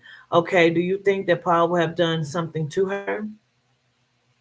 I thought carefully before answering. To be honest, I don't know. I've never known Paul to do anything like this, but then again, apparently I've never known Paul or Pusha P or whomever this person is, anyways, or whoever this person is, anyways. Then I gathered my purse and I left, speeding to get to the building where the exam was being held. I took a deep breath. "Well, Claudia, this is your shot. You got this shit, girl. Let's get this money. With that, I walked into the building to take my real estate exam. I looked around my old apartment one more time. I was not sad about leaving because although there was some good memories, there were just too many bad ones. I pretty much left everything except my clothes and keepsakes and my new television. I told Miss Jenkins she could have the rest. I packed up my car and headed to my new start, my new life. After driving for a while, I reached Atlanta. The sun was shining. I breathed in deep. Hell, even the air smelled fresher. I had a great place and already a good job lined up with Dion, but that would be short lived because I received my paper stating that I passed my real estate exam. I rolled down the window to my car and yelled, whoo, feeling like Ric Flair in that moment. Nothing could stop me now. Plus, Dion had made me some bomb ass expensive suits to start my journey in. I couldn't lose. I have now been planted here in Atlanta 2 years for 2 years now, and it is going better than I ever imagined it would. In fact, I have a showing in half hour, and it's across town, so I needed to get going. I pulled up before the person came and lit some candles, brought in some fruit and water. This was a nice home, and I was feeling good about getting the sale. Shit, at this point, I could sell water to a well. Business was booming. Someone pulled up into the circular driveway, and I headed towards the door to greet my new customer. To my surprise, it was Donovan. Yes, the top detective Donovan Gray. Hello, Miss Jackson, he said in that deep voice. I was taken aback. Detective Gray, what are you doing here? I'm not in any trouble, am I? I asked as he smiled with those full, sexy chocolate lips. No, I came to see the house, but to be honest, I wanted to see you. I couldn't get you out of my head, Miss Jackson. Glad to see you doing well for yourself. A smile crept across my face. Then I straightened my tight pencil skirt and turned around to give him a full view as I walked deliberately slowly away from him. Well, let me show you what you've been missing. I mean, this beautiful house. He laughed as he stroked his beard. I'm looking forward to it. After the showing, we exchanged numbers and I headed to my now 3 bedroom beautiful house. While settling in, I was caught off guard as something on the TV screen. It read Jasmine Warlow still missing, and Pusha P and several other celebrities were being investigated in a cult ring where human sacrifices were being made. This is some weird shit, I said to myself, then turned the TV off. The next day, we met for lunch, and Donovan explained he was in town on an investigation and may need my help with some insight on Paul, but hadn't stopped thinking about me and took this as an opportunity to further explore where this could go. We talked and decided we would meet up later at my house to chill and talk. As I was driving over to Claudia's place, I couldn't help but to smile as she was drop dead gorgeous. And after clearing her from that mess about her being involved with her friend's disappearance, I did look for her, but she was gone. I had never dated anyone I investigated. It was a golden rule of mine, but she was different. It was something about her that I couldn't let go of. I obviously tracked her down, but never acted on it. Only when this came across my desk, and since a, I was lead detective in this case, I did jump at the chance of meeting her again. So I set up the showing with her, and boy, am I glad I did. I was now stopped at a red light, maybe 2 or 3 streets away from my future wife, when boom, the driver's side window shattered, and I looked up to see 3 guys dressed in all black and ski masks, dragging me out of my car into a van. What the heck is going on? I yelled, but no reply, just something pulled over my head and everything went dark. I heard one of them say, "Let's grab the bitch next." That's it. Wow. I felt like something like that was about to happen. I felt like something was about to happen. That's it. That's the end of the story. Whew. There was a movie. They say now, cousin, send in another part, not a cliffhanger. Bitch. I felt like something like that was about to happen. Great story, cousin. Like part 2 coming. That was really fucking good. I was very invested. I'm not gonna even lie to you, child. I was so invested. I was pissed. I was happy. I was sad. I was pissed. Like, how the fuck Claudia ass don't see this shit? What the fuck is she talking about? Girl, I was so invested. Great job, Miss Sharice. That was Miss Sharice's story.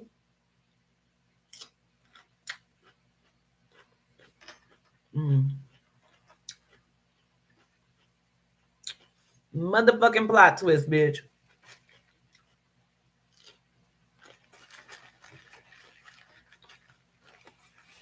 Mm.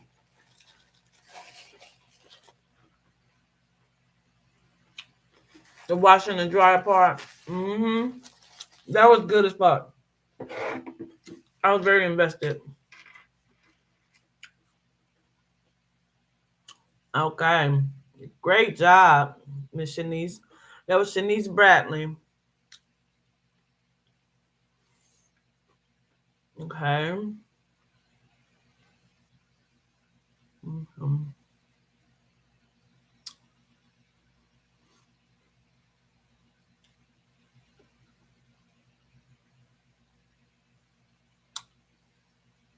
All right. This is Tony Red.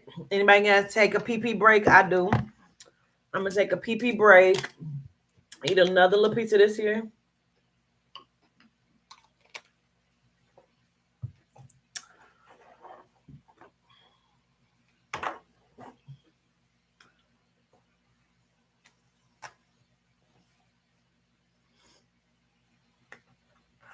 Take a little pee pee break. And we're going to come back with Tony Red's story. Okay. Don't forget, we going to.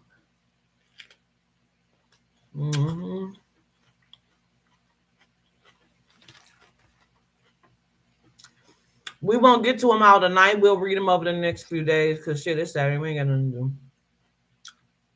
I mean, I ain't got nothing to do. But work on my book.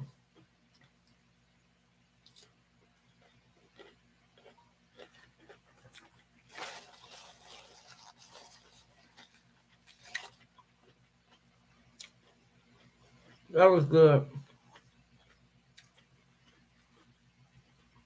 Mm-hmm. A tough decision, right?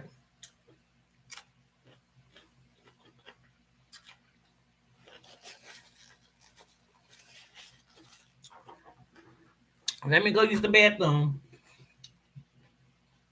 Wine time for the next story. I'm all emotional now. Period. Okay.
I'm gonna try to mush. I don't know what the fuck mush is, but I'm gonna try some.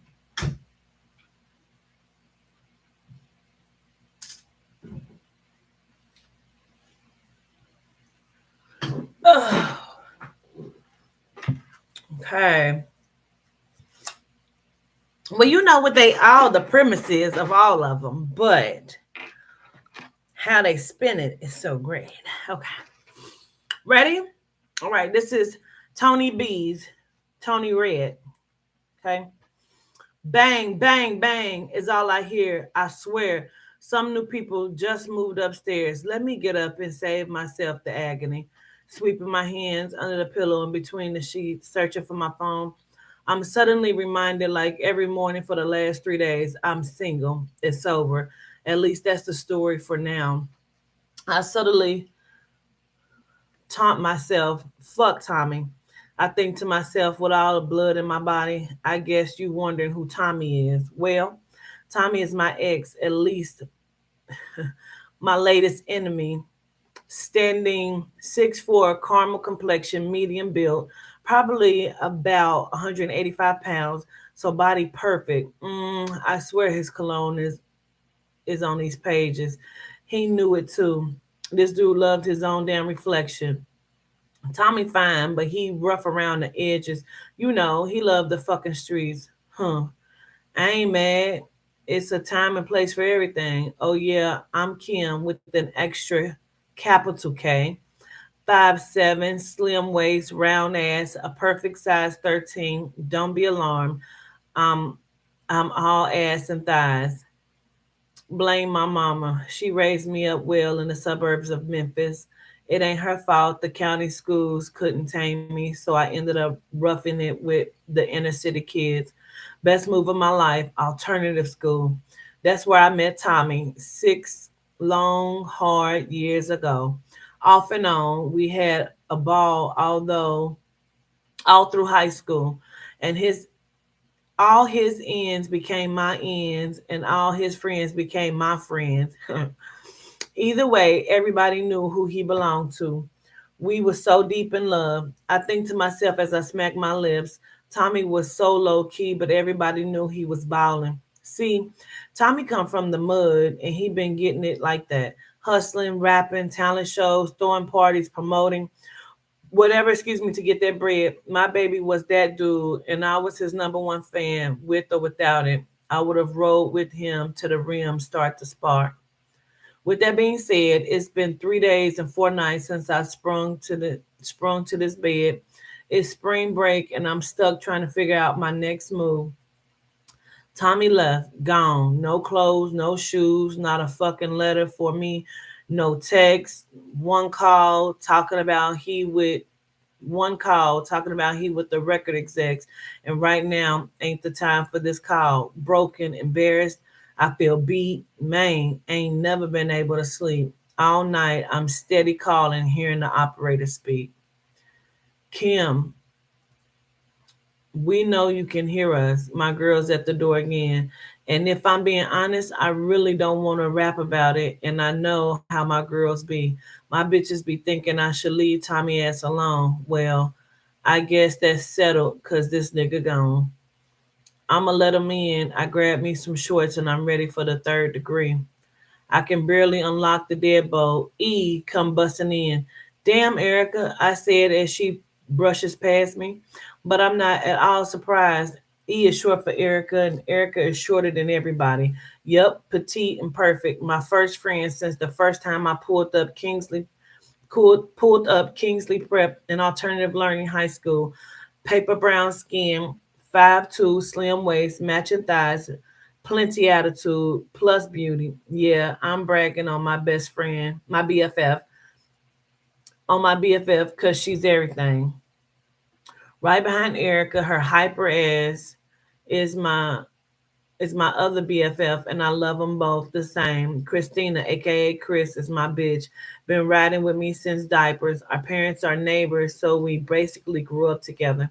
I got 3 brothers, and Chris has 1 brother, so we had no choice but to get along. She's my sister, and that's how we rockin'. We already know why you hiding. Just tell us what it is this time. Erica snaps as she rolls her neck, referring to Tommy. I look over at Chris and she just sitting on the couch staring at me, waiting for an explanation on what the fuck. I've been locked in my house with my phone on airplane mode for 3 days. I'm not coming clean. I've been working on myself, trying to take time to figure it out. I lie, sitting there, probably looking stupid, but that's the best I got. They sitting there gawking at me, waiting. But I've said enough. I run and jump down in between them for a group hug, hoping they let it go for now. I let them see that I'm okay and I send them on their way. I'm finna jump in the shower. This is where I spend my time to release and let go as I feel the water flow. Memories go to the places where this all began as I ripple through the thoughts of how I became who I am. I always had my own, whether I'm helping to flourish friends or I'm pushing my own grind. I've been on top of this. My online boutique is still doing very well. I got the suburbs and the city loving my fashion and buying my gems. Plus, I do hair in my spare time. Basically, I've been me for a long time. I remember rolling up in high school with my own threads on. Every morning, Chris mama take us to school. It's been this way since daycare days. First day of sophomore year was where it started. I remember like like Y day. I don't know if it's Ye day, Y day. First day of sophomore year. I'm up early like everyone in my house. I got three athletic brothers, so mornings are pretty loud around here. Let me text Chris and make sure she doesn't forget to grab her glasses. She is such a cutie. About 5'8", shy and classy, thick but modest. 158 pounds of red bone. But we'll forget her glasses are on her face, so what else are best friends for? Eyeliner, edges, earrings, watch, belt, lip gloss, backpack, phone, check. Christina mom is outside. What's up, Kay? As I come in for my morning hug, Chris is rocking her latest tennis bracelet with the real diamond stud earrings to match. Looking pricey and in place with her hair pressed to perfection and laid in her favorite ponytail, baby hair fleeking. What can I say? My Chris is nothing less but the best. We pretty much do everything together but school. She's the teacher pet. She's the teacher's pet with the brains, and I'm a brainiac who gets on down when the work is done. So we go our separate ways and meet after class. The day is done. We do our thing. School is out and the bell rings. Is it me or is she fucking rapping? Is it me or is she rapping? As I walk out the school, I get a text. I got you. Who is this? I respond, trying to act cocky. Stop playing. Take a ride with me. It's Christopher, but I don't know if he can see me, so I hold my reaction in. Maybe later. I text back and I hop in my brother's truck. I'm on my way home. That night passes and I never hit him back. I'm unsure of what it is Christopher is up to. The next morning, I wake up and everything is routine. As soon as I sit down in first period, I see him. I see him from my seat.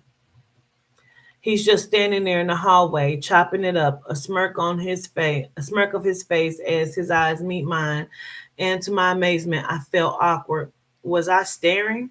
I never looked back. Oh my God, what the fuck? Why would he pursue me publicly knowing what all is at risk? Ride with me. A text from Chris reads as my phone lights up on my desk. Parking lot after class. I sneak a text back.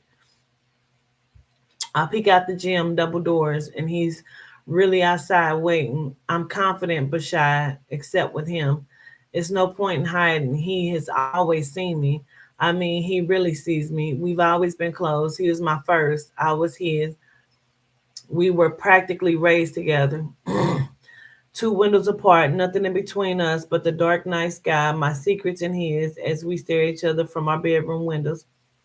Ear to my phone as we bury our love and build this lie all these years, so close yet so far away. It's forbidden. Chris said so. Chris said so. Oh yeah, Christopher is Christina's twin brother. Bitch, bitch. Loving basketball. But this is Christina's twin brother, bitch. Oh shit. Oh shit. Okay, this is the mush. Smells good. It's oats and peanut butter. Hmm.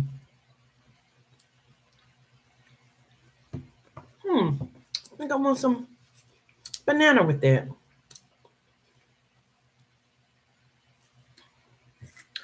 Mush is oats and peanut butter.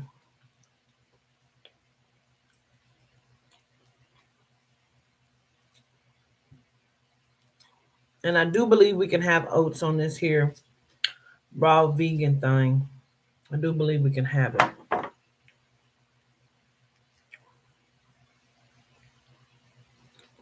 Mhm.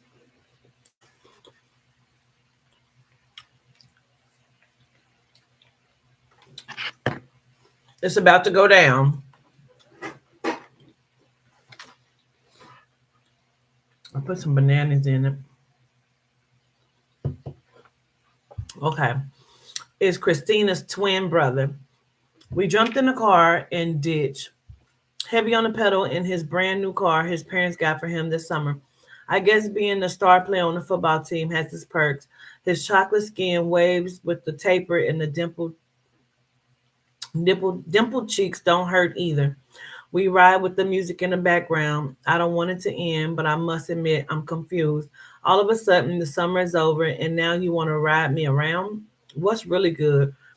I think to myself. The car slows down as we pull into a packed McDonald's drive-thru. What's wrong? I say, deciding that he must really need to talk. Nothing, I just miss you. I try to respond, but I don't understand. We vowed to forget it ever happened. How do you miss me? I finally muster up. Christopher is known to be with Taylor. They just recently broke up after a year. Excuse me, and he's been quite the ladies' man ever since. At least that's what Christina said. I never shot. I never shoot a messenger, so I won't say much. You seem to be keeping busy, I say sassily. Never, never is he replied. When he reaches over to hold my hand, there is a look on his face that I recognize. We get our food pretty quickly and head back to school. Chris is talking about any and everything as if he wants to catch up on everything that has happened in the last year. Something about him. I always put my feelings aside. When he needs me, I listen. I really miss this, but I know better. Thanks, C. I gotta catch this test. Before I get out, he leans in and kisses me with one finger beneath my chin. For a moment, my lips sit exactly where he left them. With my composure, I walk away. As I come out of the cafeteria testing, I hear Christina's voice as she is pissed. As I run down the hallway following her voice, I see she is nose to nose with Sierra. Will's ex. Will is a nobody from last year. For a second, I lose it. I don't know if it was seeing Chris and Taylor this morning or if Sierra just had it coming for far too long. I step in, and as I walk up, Sierra punches me dead in my jaw. My reflexes land one right in her nose. I see blood. Now I'm really gunning for her. The fight ends with Principal Lee pulling us apart. In a rage, I jerk away and accidentally elbow Principal Lee in the stomach. After they call my parents, it's evident I'm headed to alternative school for insubordination and violence involving a member of the staff. Ain't that some bullshit? Chris and I tried to explain what happened, but my parents don't want to hear it. I'm no stranger to my share of trouble, but I have really done it this time. My parents do what they can, but alternative school is inevitable. First day out. It's my first day out of Kingsley Prep and Alternative Learning High School. The office lady is nice and I have no problems getting scheduled.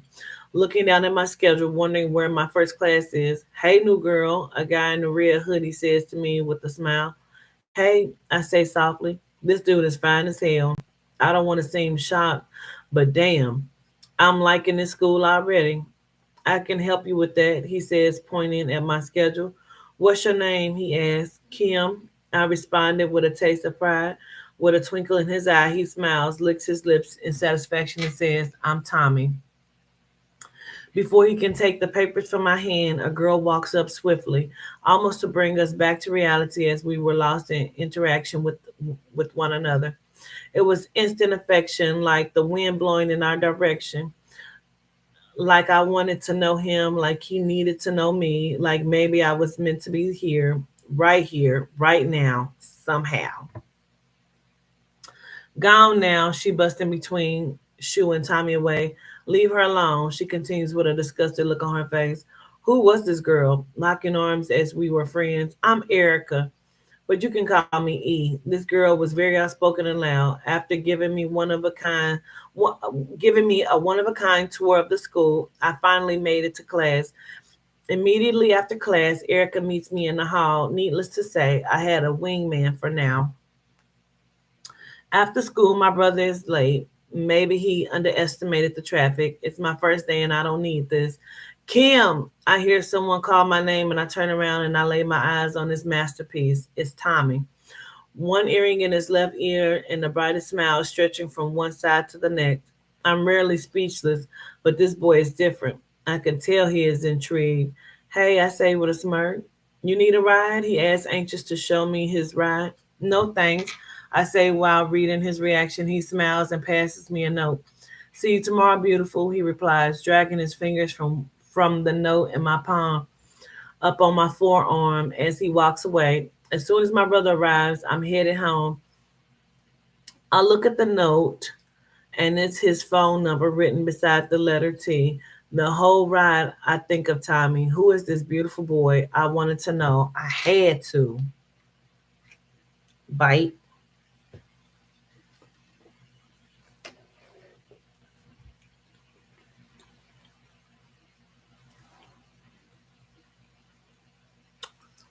We don't have a winner because we haven't read all the stories.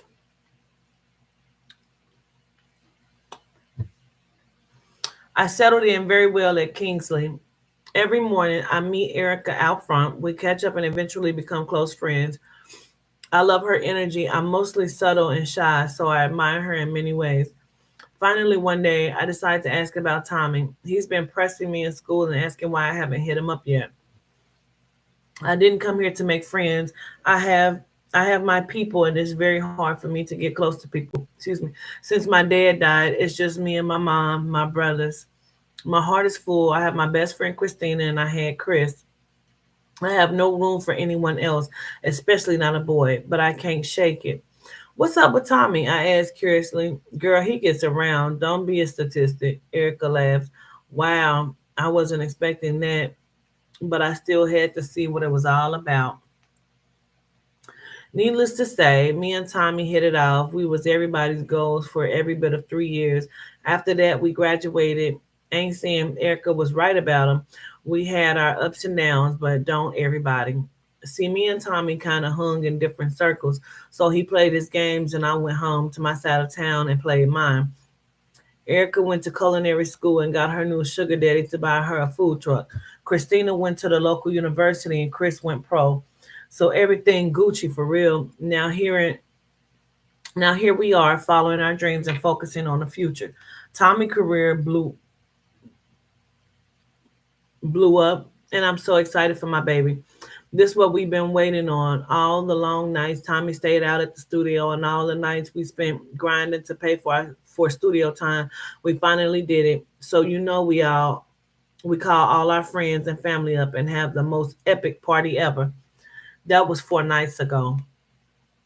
After sitting in the house for days, I finally took looked through my texts. Chris texted me nonstop. Christina and Erica blowing me up. These my everyday people, so they just looking to chop it up. But I'm all out of gas. I'm broken and lost. All the work I put in, the time, the cash, the grind, the sweat, the tears. I believed in this nigga dreams for nothing. Suddenly, I get a pin on Tommy. I've been looking for his ass. I hit my girls in the group like I'm finna pull up where he at. I share this full location with the girls in 10 minutes. Location with the girls in 10 minutes out. Pull up, hop out. This nigga got me fucked up. Wipe my eyes, muscle up, cause I swear Tommy didn't put me through enough. I get to the door beaten. Tommy, I know you in there. Open up. Surprisingly, I hear arguing. I'm like, oh, for real? You got a bitch in there? Now I'm livid. It's like that. I think to myself before I act, don't open that damn door. I hear Tommy tell some chick, the back and forth making me sick. I'm thinking, who is this filthy bitch? Everybody know Tommy belonged to me. I'm not playing Tommy. I'm going to kick it down. I feel it with everything in me. You get signed up and leave. So this is how you want to play me? And you know I'm pregnant with your baby? Silence. I was waiting on this. I was waiting who was going to add that little factor in there. Silence. Everything stops. The door opens. I'm looking right in her eyes. I'm standing there, not moving. I step back and grab the rail because my legs started getting noodly. I hear footsteps running my way, so I know my girls then pulled up. I hear Chris call my name, but I'm not saying shit because I'm amazed. Chris step up and we confused. Like, she like, Erica, what the fuck you doing in here with Kim dude? Bitch, I thought it was gonna be Chris in there with the dude. I thought it was gonna be Chris in there with the dude. Mm. Mm.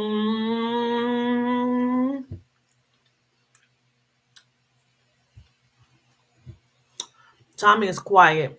He got nothing to lose. Erica started off by trying to plead with her hands up. She seems as innocent as can be. It's not what you think. Tommy ain't shit. I know you really love Chris, she screams. Kim, I dropped his location thinking I was helping. I swear I ain't know you was pregnant. Chris just standing there in pure disbelief and a little bit confused. She trusted me with her heart, her twin brother, her kin, the one thing she cared about more than any of her the one thing she cared about more than any of her friends. I slapped the Erica bitch without thinking.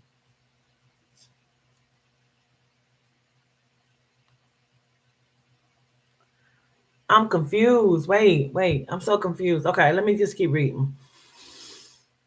Without thinking, Tommy hop up and get in between. Erica screamed, all upset. Well, I guess the secret's out. Let's just tell the whole truth. I'm fucking Tommy and Kim fucking Chris.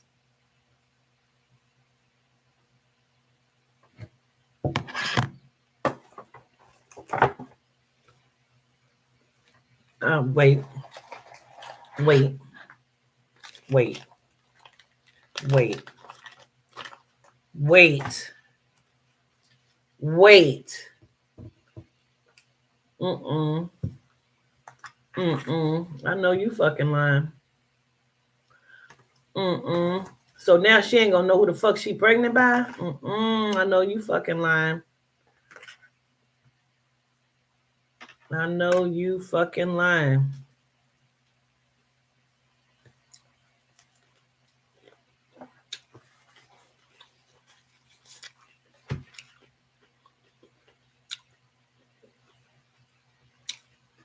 Wait, let's just tell the whole truth. I'm fucking Tommy and Kim fucking Chris. I'm beating Tommy across the head, trying to kill him and get to this snake. Feeling cornered, Erica looked at my BFF Chris and said, yup, she been fucking Chris for years. Tell the truth to Chris too. You don't know who the fuck your baby daddy is. It might be Christina's niece or nephew. Mm-mm, mm-mm, mm-mm.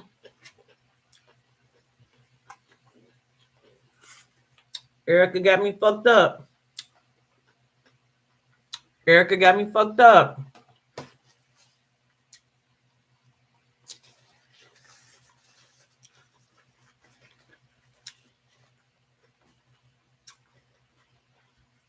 She got me fucked up. Mm. I look at Chris and try to grab her, but she snatched away like, bitch, please. I feel the pain in my knees. Chris, wait, I plead. But all I hear is her tire screeching as she leaves. I guess I should have listened when I called to tell E. Tommy up and left and he packed up all his things. Erica told me to let him be. It's for the best. I'll see. I just thought she meant it was best for me. It'll be your own folks. I ain't saying I wasn't wrong, but every dog has his day, and karma a toll you gotta pay. I lost it all. My Christina, my dog, I've been lying to my girl for years, loving her brother while living right beside them, right under her nose, no chill. Tommy, I rode with this man down so many dark turns. I'm talking late night licks. I didn't even know them fools. I was just riding with my dude. Erica broke my heart kind of like Christopher used to do. He never chose me, so I chose to love him while loving Tommy too. Sometimes timing is bad, and there's so many things we all trying to do. We gotta grow. We gotta learn. Some of us gotta go to school. Some of us learn to use the tool. We gotta set up our future. So everybody playing life by different rules. It's been 2 years now, and I'm mostly relieved. It took a while for Chris to trust me again, but now she do. See, we sat down and explained it to her how we been in love since we was two. I'd do anything for her, and I got the same love for her brother too. She's always been my family, my neighbor, my friend. I appreciate Christopher for helping me get my girl back in my corner. See her niece, and I love her. And next week she'll be my maid of honor. The end. Okay. It was it was kind of like a rap. It's what it was. You know what I'm saying? Yes, because they grew up together. So 2 years old. Yes, they grew up together. So they were close, just like her and Chris was close. You know what I'm saying? It's a rap story, I guess. So basically, she was in love with Christopher, but he was a liar and kept playing her off. So then she started fucking with Tommy and fell in love with Tommy and was helping him with his career. But her friend Erica always wanted him, and they was dealing behind her back. Okay. Okay.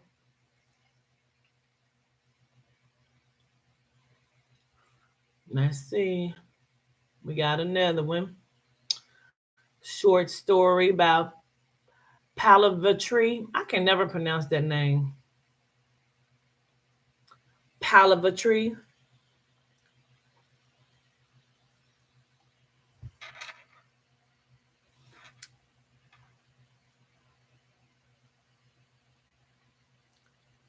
Okay. So the way she this other did y'all get it? Yeah, yeah, yeah. Okay. That's been eating hella shit.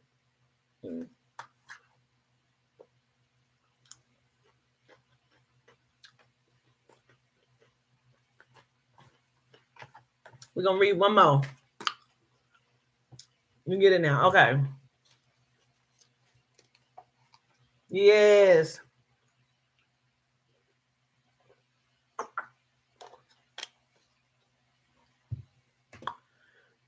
Okay. We're gonna read one more. This is by Palavatry. I don't know if I'm saying that right. It's giving Carmen. Okay, so she broke down the settings, she broke down the characters. Somebody else did theirs like this too that I seen the other day. So the setting is mid-spring 1980s in East Cleveland, Ohio. Rain has been upon us, leaving the air with a misty dew for a week or so. Clouds are settling. Temperature has been 50 degrees for the past few weeks. I'm a 29-year-old Mennonite woman. I am the manager and head buyer for a boutique named Vivian's. Weekend has ended, heading to work into the work week. Planning are made to be broken. Time, season, reason, don't know what's coming. It's all predetermined. The characters: main character, Love's Moon. Main male character, Priest. Best friend, Courtney. Sister, Spring. Client, Louise. Okay. You say, is this the first night reading stories? No, this is the third night. We've read a few more over the past like 2 weeks. We've This is the third night we're reading stories. Remember we first read The Rebels. And then we read a couple more a few days later. Now we're reading tonight as well. The Encounter. Okay, I gotta flip it because the bitch can't see. As I stare out, daydreaming, on looking at my reflection, I hear the heavy rains clanging down upon my window pane. There is a mist in the air, no sun in sight, just clouds overhead. One sip, two sips, three sips, four.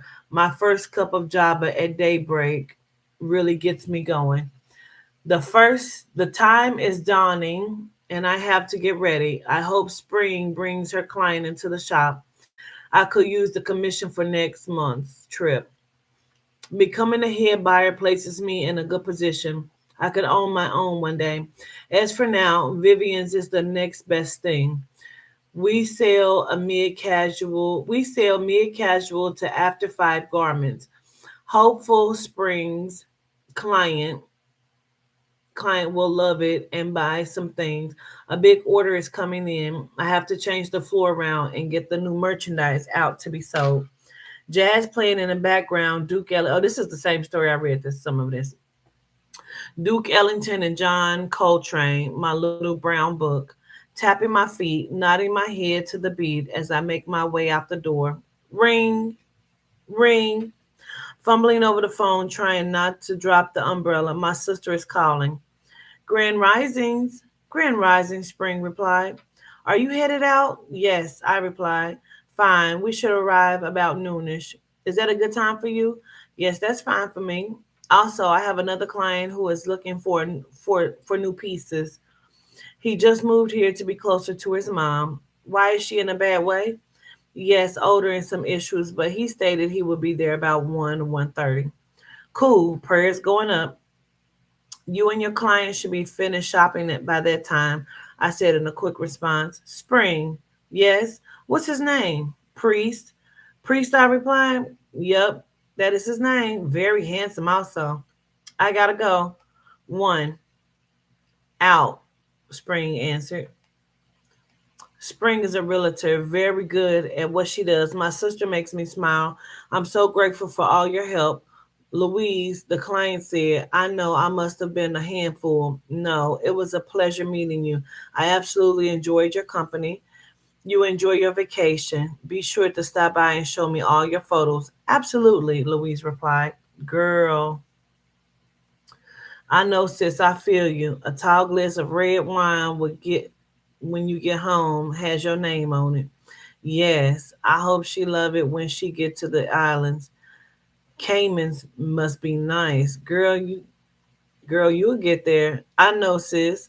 Yes, first you have to learn how to swim. We laughed. The door opens.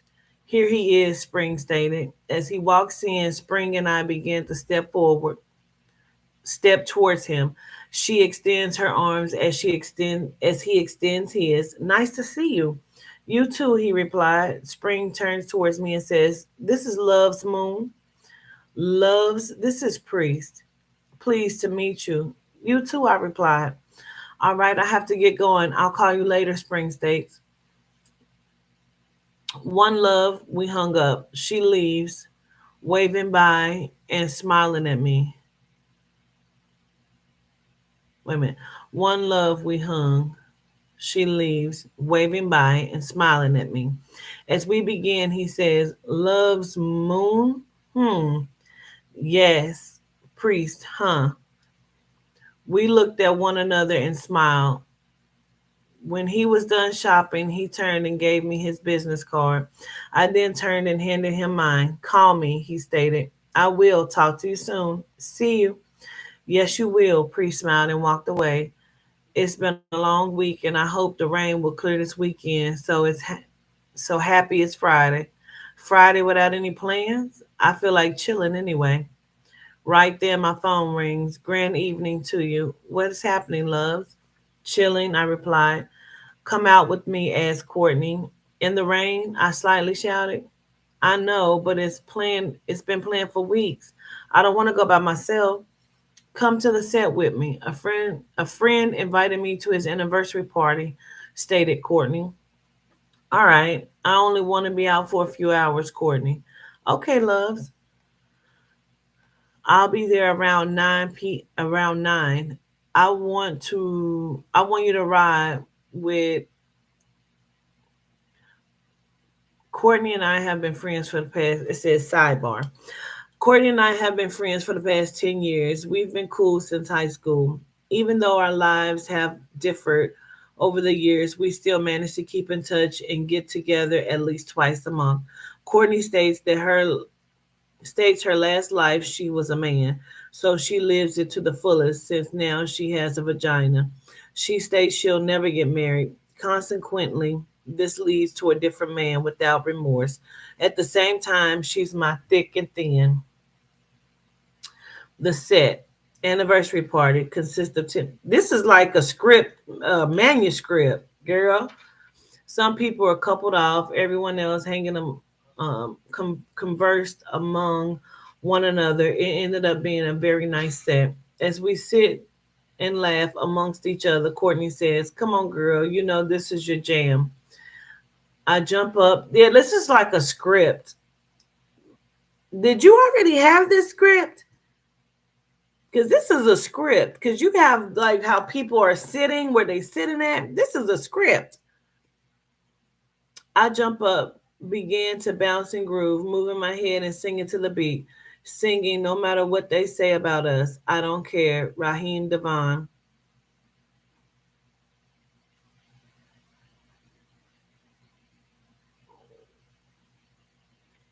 Wait, okay. I'm confused on that part. I thought this was the 80s. Okay. I did a spin and a hair flip, jamming with my eyes closed as I spun to open them. There he was, dancing with me. Priest, I said. Yes, I was waiting for you to turn around, then waited for you to open your eyes. What? Who do you know here? I asked. My brother. Did you meet the host? Yes, I was introduced. We danced a few more songs. Priest leads me to a seat afterwards. He stopped and asked, "Why didn't you call?" Was waiting for you, I replied. Well, this is meant to be, if you ask me. Right then, Courtney walks up. Who is the handsome gentleman? I see he's taking up all your time. This is Priest, I replied. Smiling, she said, I'm ready to leave. Priest looked at me and I said, we rode together. I understand, he replied. Can I call you in an hour? Give me a time to drive home. Yes. Yes, you can give me a call. We hugged. Girl, he is fine. Those gray eyes on that dark skin, Courtney smiled. I hadn't told her how we met. The night took on its own swag. I just left her with her own thoughts. Fate.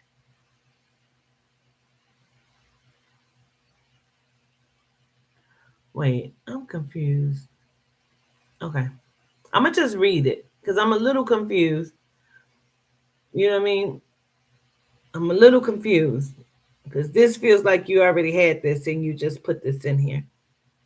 Fate. I met a man as our senses locked, our consciousness connected, see, taste, touch, hear, and smell, awaiting a feeling in this lifetime. Wait a minute, what the hell's happening? Wait, why is that doing that?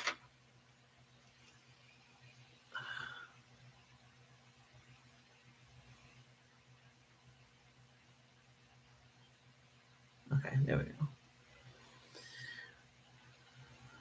I met a man as our senses locked, our consciousness connected, see, taste, touch, hear, and smell. Awaiting a feeling in this lifetime, I met a man whose eyes are gray, emphasizing desire. I met a man, something different about him. I met a man who stated silvery isn't dead. I met a man shedding tears, confessing from love deep within. I met a man. The entanglement. As I tuck myself into the bed, the phone rings. It's Priest. Beautiful dreams to you. How are you? I'm good now that we're speaking. Did you and your friend enjoy yourselves this evening? I had a wonderful time. Courtney had, I'm sure. Yes, she stated a friend invited her. I did ask who. Well, there was a lot of people there. It turned out better than I expected. Just a family getting together Sunday for a big dinner. I know it's a week away. I wanted to ask you now, just in case someone beats me to it. Yes, I will be honored. Then Sunday it is. I have a few. Hold on.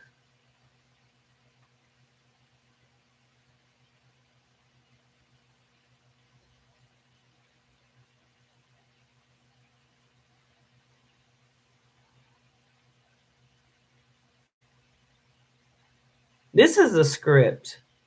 I can't read this because this is a script.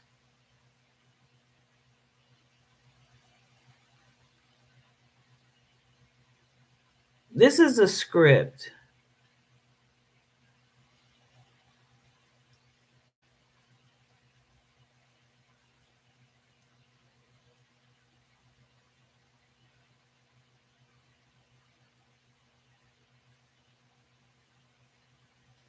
Okay.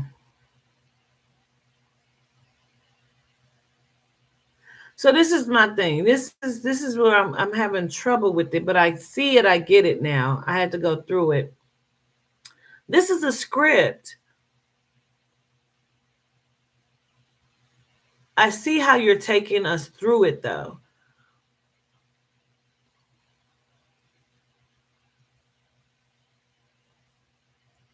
Okay.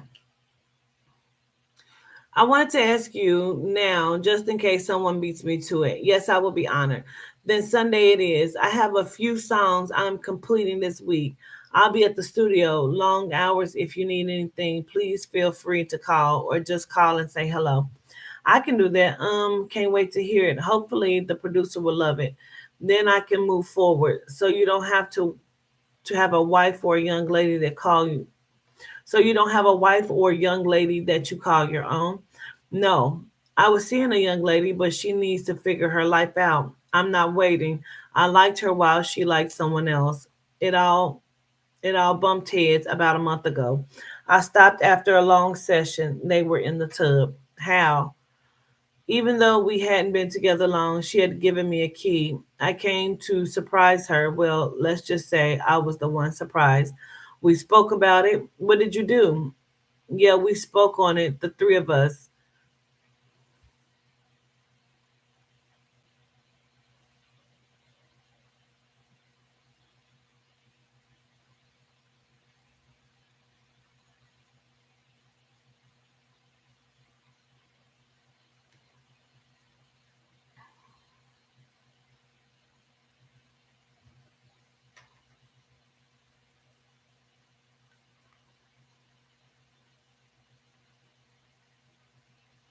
This is a script.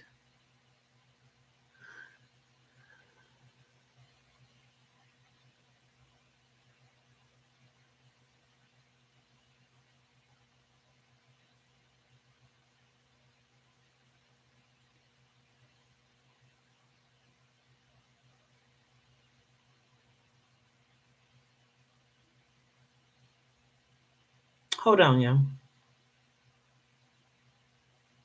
What the heck? Why does it keep doing that?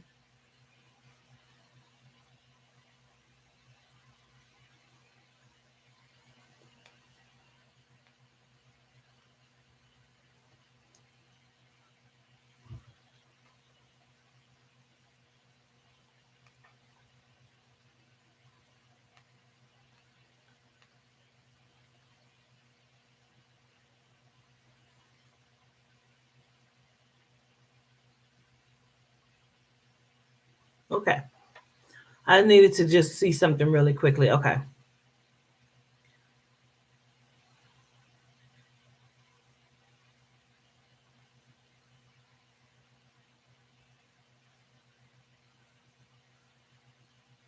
Okay, here we go. Here we go. Okay.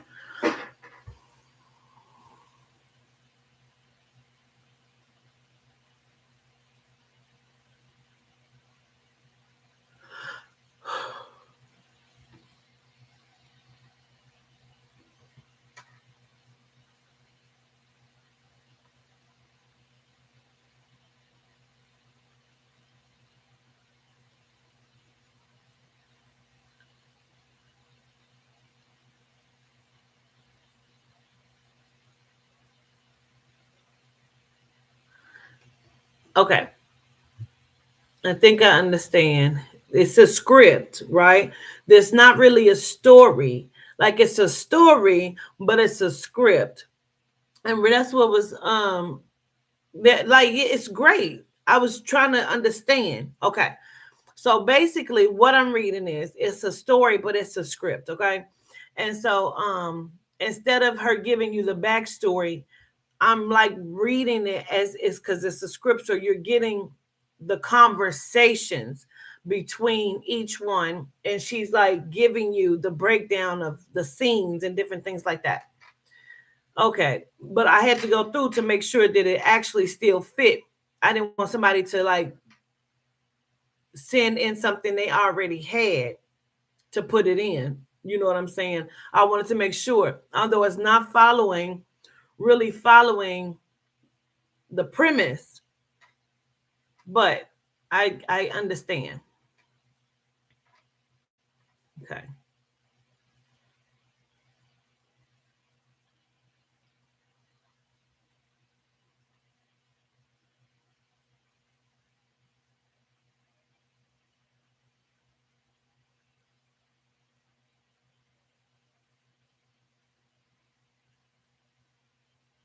Okay. As I tuck myself into bed, the phone rings. It's Priest. Beautiful dreams to you. How are you? I'm good now that we're speaking. Did you and your friend enjoy yourselves this evening? I had a wonderful time. Courtney had, I'm sure. Yes, she stated a friend invited her. I did ask who. Well, there were a lot of people there. Turned out better than I expected. Just family is getting together. Just the family is getting together Sunday for a big dinner. I know it's a week away. I wanted to ask you now, just in case someone beats me to it. Yes, I would be honored. Then Sunday it is. I have a few songs I'm completing this week. I'll be at the studio, long hours. If you need anything, please feel free to call or just call and say hello. I can do that. I can't hear it. I can't to hear it. I think it's supposed to be I can't wait to hear it. Hopefully this producer will love it. Then I can move forward. So you don't have a wife or a young lady that you call your own. No, I was seeing a young lady, but she needs to figure her life out. I'm not waiting. I like her. I liked her while she liked someone else. It all bumped heads about a month ago. I stopped by after a long session. They were in the tub. How? Even though we hadn't been together long, she'd given me a key. I had came to surprise her. Well, let's just say I was the one surprised. We spoke about it. What did you do? Yeah, we spoke on it, the three of us. She stated she wasn't married. She liked the both of us. She met me first. During that time, she gave me a key. Later, oh shit, hold on. Hold on. Hey, I'm just on my live reading the stories for this competition I have going on. Why? What you doing? To the same place from yesterday? Okay. Yeah. Like I don't want to drive, so yeah. But y'all gonna have fun with y'all Hispanics. All right. Okay. Peace.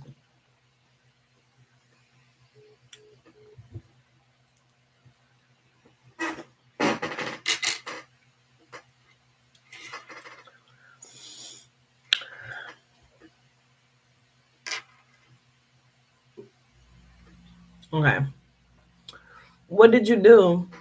Yeah, we spoke on it, the three of us. She stated she wasn't married. She liked the both of us. She met me first. During that time, she gave me a key. Later, during our relationship, they made one another's acquaintance. She states liking me didn't mean we were exclusive. True shit. Definitely the fuck don't mean that. Did that hurt your feelings? I asked. I'm good. I met you. I've moved on. How about you, loves? I was in a relationship. We got along well. The vibe was there. Sex was great. Made a few great memories. I will say we outgrew one another. Moving about the same way every day, expecting different results leads to insanity. I felt stagnant, you know? Yes, I understand abundantly. We were together 5 years. We looked at one another one night and we laughed. It became silent for a while. Then I asked, "This isn't it, is it?" He looked me in my eyes and said, "Oh, this is it, isn't it?" He looked me in my eyes and said, "I believe so." We made love, not wanting to speak as to cause blame. Then the weekend he picked up his lefties, hugged. The weekend he picked up his lefties, hugged. Have you spoken to him since? Priest jumps in. No. I we bumped into each other a while back, put one in the air. We laughed. He said, "That's what's up." Yes, but that that was it. I'm sure he's cool doing his own thing. Love essence filled the conversation. His voice is deep but smooth, soothing to me.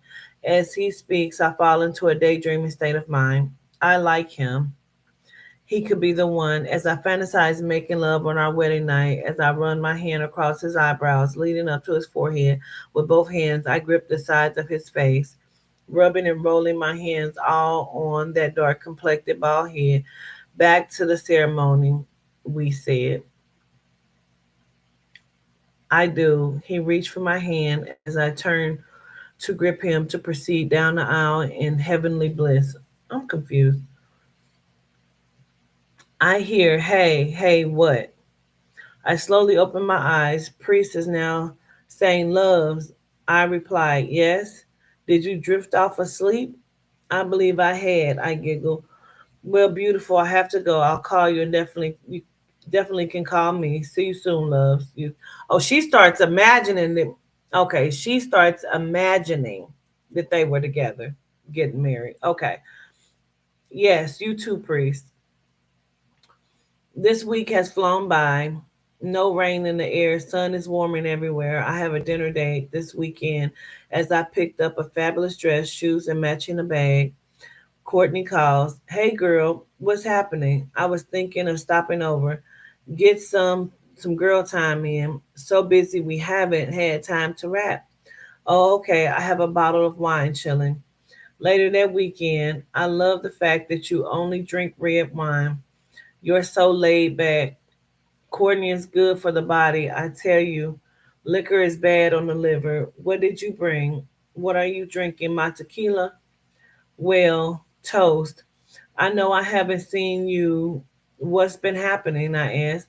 "I'm not seeing anyone right now. I had been seeing this guy. It didn't work out. I really liked him." "What happened, baby?" "I got in my own way again. Began to do what I wanted to do. You know, I get bored easily. Then what? Why do you sound as though you miss him? If you know, if you know it's your boredom, why get in real relationships? Girl, you're out here causing havoc." "Well, it's like that. You should call him mend the fence." "I don't know," Courtney replied. "Anyway, what about your friend you met at the set?" Smiling. "That's who I'm going on a date with." "Yeah, yes. You really like him." What? Nothing. Shit. He is fine. We laughed, drank, ate, and watched a couple of movies. "Well, all right, loves. I had a great time as always. See you later." "Talk to you soon." "Talk to me soon?" "Yes, we haven't seen each other. I think it's been enough time apart. We're going to stay in touch. Too much time has passed. We have to do more than just speak on the phone every now and then." "Okay. All right, baby. Be careful. Call me when you make it." As I'm getting dressed, the phone rings. "Grand evening." "Hey, girl. What's happening?" "Oh, shoot. Oh, shoot."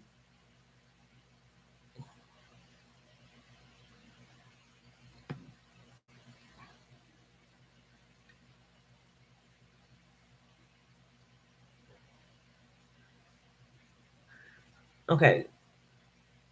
As I'm getting dressed, the phone rings. "Grand evening." "Hey, girl. What's happening? I'm a little busy. You're getting ready, right? Yes. I just wanted to say, have fun. Ah, good looking out. A phrase we would say when one was worried or scared about what's going on at that time that may be out of their reach. I plan on it. Okay, I'll talk to you later. Out. One, I replied. We had a fabulous time from that night on, spending every moment we could together while he worked on his music. I ordered clothes and worked at Vivian's, building up my financial spread. It was like he had moved in overnight.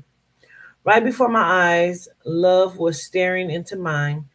He says if this deal comes through the way he expects, his life will change forever and will be in that and we forever and will be in that change with him. He asked me if I would move to begin a new beginning. Yes, I would. I spoke to the owner of the boutique. We agreed to look for property to open a shop there. I would love to run it. I wait a minute. I would have full run of it. My sister Spring jumped right into action. Atlanta, here we come. Everything is happening so fast. Baby, you ready? Priest asked. I'm nervous. Yes, I'm ready, baby. The deal came through. My first single is coming out. Oh, Priest, that's wonderful. That's what's up. What's the name of it? I asked. Gremlin. All right, I'm going to play it for you. I wanted to be a surprise, didn't want it to let it out the bag. All right, all right. We began to dance with joy. It's going to be a number one hit, Pre says. We leave next month. I'm getting all the final papers in order. Okay, I'll let Spring know. I'm so excited.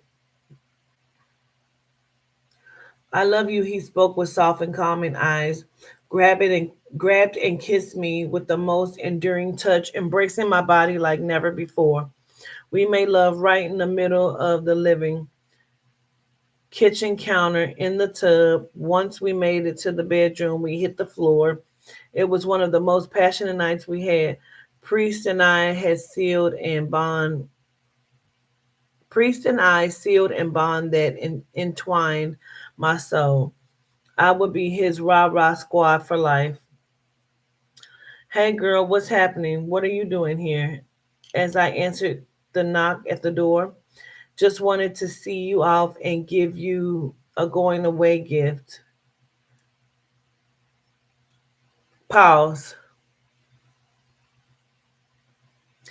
I know all of the stories have already been turned in because the deadline was my birthday, October 24th. But I really hope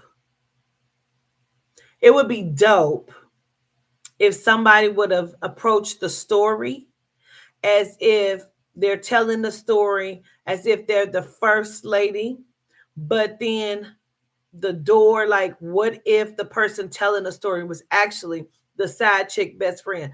That would have also been a great way to tell that story. Okay. Okay. Well, Courtney, that's very nice of you. Yes, I know you leave tonight. Where's Priest? Handling his last minute goodbyes and store runs. Oh, Courtney replies, I have a gift for him too. Look at you. These boxes are heavy. What's in them? Just open it when you're both here. All right. All right, I'm going to get you. All right, I'm going to get out of here. I love you. Oh, that's it? I asked. Yeah, I wanted to talk, but never ending. Have a safe trip. My number is changing. I'll call you. Your number is going to be different. Why? I'm making changes in my life also. Well, all right. Hugged. Talk to you later, Courtney says. Tell Priest I'll see him later too. Okay. Atlanta is beautiful. We happen to get a great deal on this house in a new upcoming neighborhood. Everything we need is here. Baby got a pool. Grand opening at Vivian's off the water. I'm so excited. It took a lot of time to get everything together. 6 months later, Priest busy getting his music off the ground. Gremlin did become number one. Today's grand opening, hopefully I didn't. Today's grand opening, hopefully I didn't forget anything. Where's the ties for these suits? It's my main display. Got to be here. Did I leave them on the table? Damn. I'll drop the packages off, run back home, and scoop them. I have time. My associates can handle everything till I return. Priest is supposed Priest is supposed to meet me. Hey, listen, I have to run back and get the ties before we open. Priest is supposed to come. If he gets here before I return, let him know what's going on. Ask him to wait. I'm very grateful, I say as I run out the door. I raced up to the house. I see Priest's car is in the driveway. Cool, he's here, I think to myself. Grabbing my keys, I'm hurrying in. Traffic took me longer than I hoped. I hear gremlin playing on the surround sound as I enter the front door. Bathroom door is closed, shower head going. I I walk up to the door. As I open it, I hear a moan. I push it open. There they are, breathing heavily, water and sweat. What am I seeing? He's fucking. As I swing the door open, everyone stops. Silence fills the room. I stare hard and long. As I turn towards the kitchen in a swift movement, I hear noise, water splashing. Hand me this. What's that sound? What did he say? Who is there? Speaking to myself, looking for someone to get my hands on. I reach for the broomstick, looking for something to get my hands on. I reach for the broomstick. Grabbing the handle of the broom in a swift movement, I loosen the bottom to get a better grip. Running back into the bathroom, they've made it to the hallway, still wet, looking ob- obliv- oblivious. Fuck with Tita. Oblivious to why I'm there and not at the grand opening. I swing, hitting him, grazing her head. Why are you having sex in my house? Wait, Courtney. I can explain, they both yell. The person I said I was seeing was Courtney when we first met, and I told you about the person I was seeing before you. I hadn't seen her talk to her until I ran into her at the store right before I met you. I invited her to my brother's anniversary party. Yes, I seen her, but then I saw you. Didn't know you two knew one another. We began to see one another. We made a bond. Courtney called me one day saying I had to tell you that she couldn't believe I would continue to see you after I found we were we were friends. Then Courtney jumps in saying, when we spoke about him the other day, the one that got away from me, you suggested I call him. I did. When I found out how serious you were getting and how he asked you to move to Atlanta with him. Well, I told him I loved him and I moved to Atlanta also. We realized we were still in love. I'm sorry, loves. Pre says I walked to the closet, open it, grab the boxes out, open it. Two house coats marked best friend, the other one best man. I threw them at her. I then began to swing and hit both of them, yelling, swearing, and screaming. How could you? If I see either one of you again, it won't be pretty. I grabbed the ties, my keys, purse, and cell phone, leaving never to return. That was gonna be a big ass cell phone, Paula, because this was the 80s. If you set the tone, you gotta stick to it. The seeds we sow. Christmas time is so busy. I love to give back. I got a realtor license. My sister and I have gone into business with one another. It's great. I didn't know I could be so happy. Spring, I'll be on my way soon. I need to stop by the store for our holiday dinner tonight. All right, Spring replied. As I entered the store, I noticed a familiar face, but he's outside holding the Salvation Army bell, standing in front of the kettle. Priest, I asked. Hi, loves. I saw you across the street. I saw you crossing the street. What are you doing? I mean, how are you doing?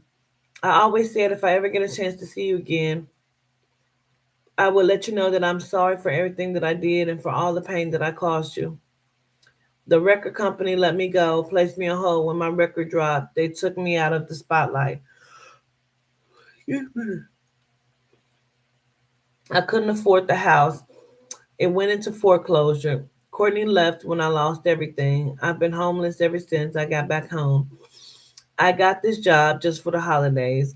I'm staying at the shelter downtown. I'm very sorry to hear about this priest. I didn't listen to the radio. I had no idea. I forgive you. As I placed a $100 bill in his hand, happy holidays, I turned to him and walked away, never to see him again. Fate. I met a man, he said he loved me. I met a man, he said we would live to struggle together. I met a man, changed my life forever. I met a man. The end. That motherfucker done lost everything. Everything, everything. That motherfucker lost everything. Salvation Army bound it. Like, god damn. Wait a minute. There we go. Okay. Period. Lost everything. Courtney left and everything.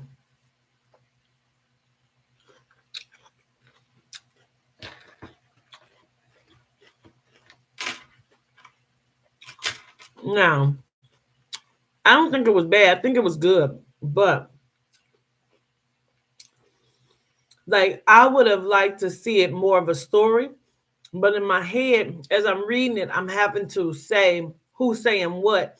Because I'm thinking as a script, um, it would have been a dope ass script to watch it play out with different actors.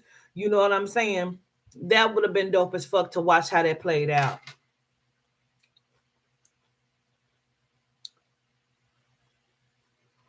I think it was a dope script though. But you got to remember what timeline you in too. Let me see here. Oop, wait a minute.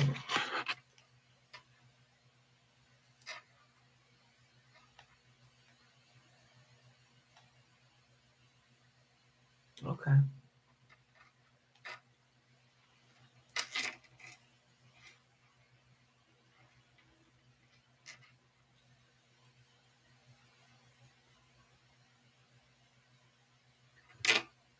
Hey, I'm trying to see if I.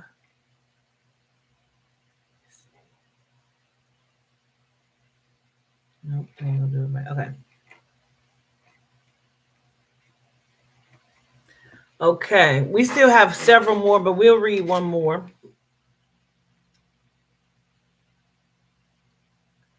Okay. I just been eating all kind of shit. This was okay. It's a lot of oats. It's like oatmeal, you know. It was all right. Wasn't really my zhuzh. Maybe the other one would be better, you know. The next one is Mishan J. One time for the one time.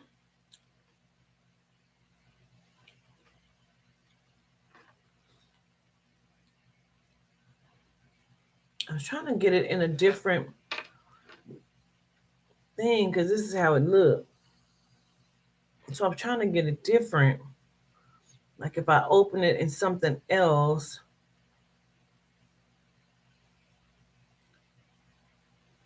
trying to see if I can open it in something else, then maybe it'll like give me a different font kind of thing. Let me see.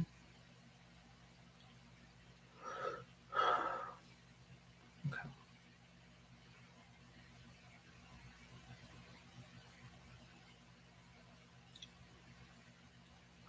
If not, I'm gonna just have to read it that way.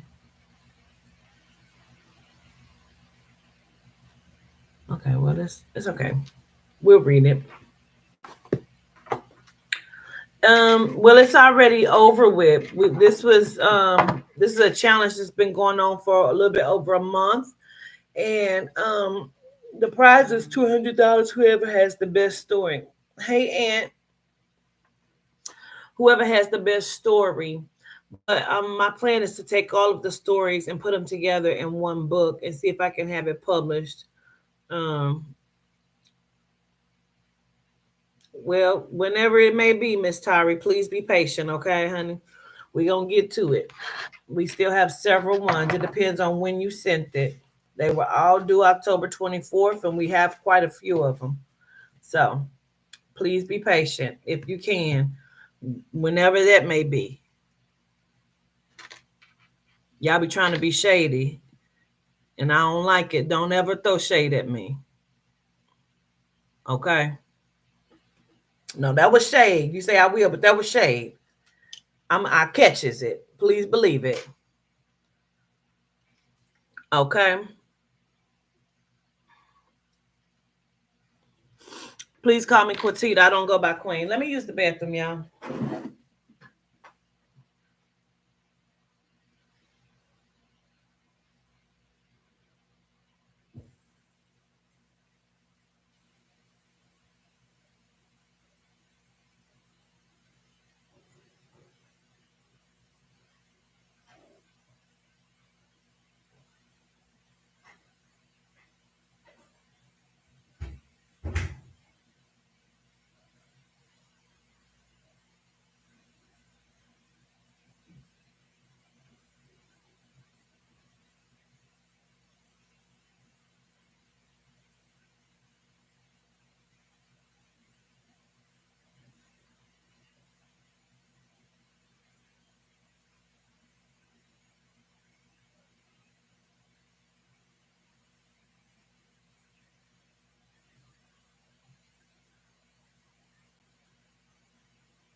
All right, here we go.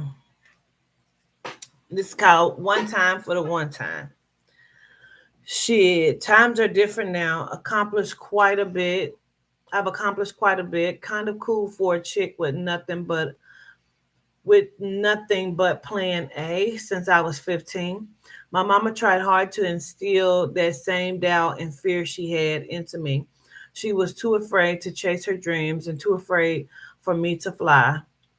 For as long as I could remember, I was never going to give a damn about what no one else thought, starting with her.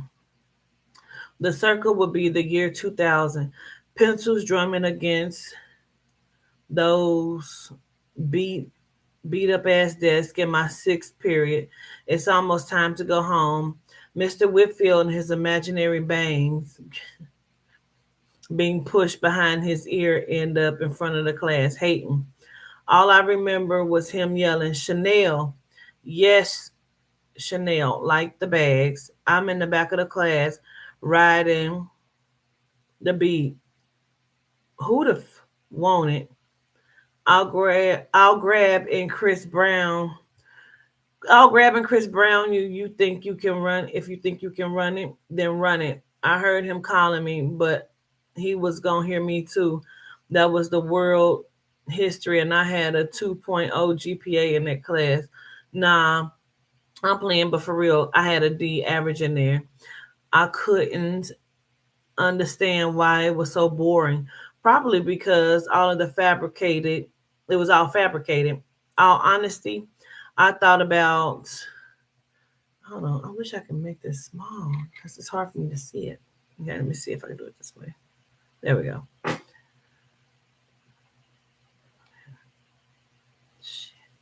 It's so big I can't hardly see it because it's not filling the whole screen, you know? Damn it. All honesty, all I thought about was rapping, getting fresh, going to the little football and basketball games, hanging out with my girls, Shanae and Ginger, Jen for short, and getting rich. I had a thing for a younger guy too. Tall, cute, brown eyes, no big bumps on his face, chocolate with braids, no real muscles, but it was just something about him. I mean, he's only 1 year younger than me, and we're in the same grade, but you know the vibes. I was mature then, and it showed. And he wasn't about to embarrass me doing kitty shit. College was an option, but it didn't take long to just say, wait a minute, to just say no. There were times when I thought about Spelman, being a Delta, walking the campus, living a college life. Then something hit me like, girl, no, you want to be around all women all the time and live in a broke student college life with student loans? Make it make sense. Now, Doug, yeah, I don't want his mama. Wait a minute. I don't know what his mama was thinking either. Not even like Douglas. His first name is really Doug, and period. Eventually, he stole my heart. It was right before graduation when we finally connected our friendship into a boyfriend and girlfriend status. After all, we had then known one another for 3 years. I was 18 and he was 17.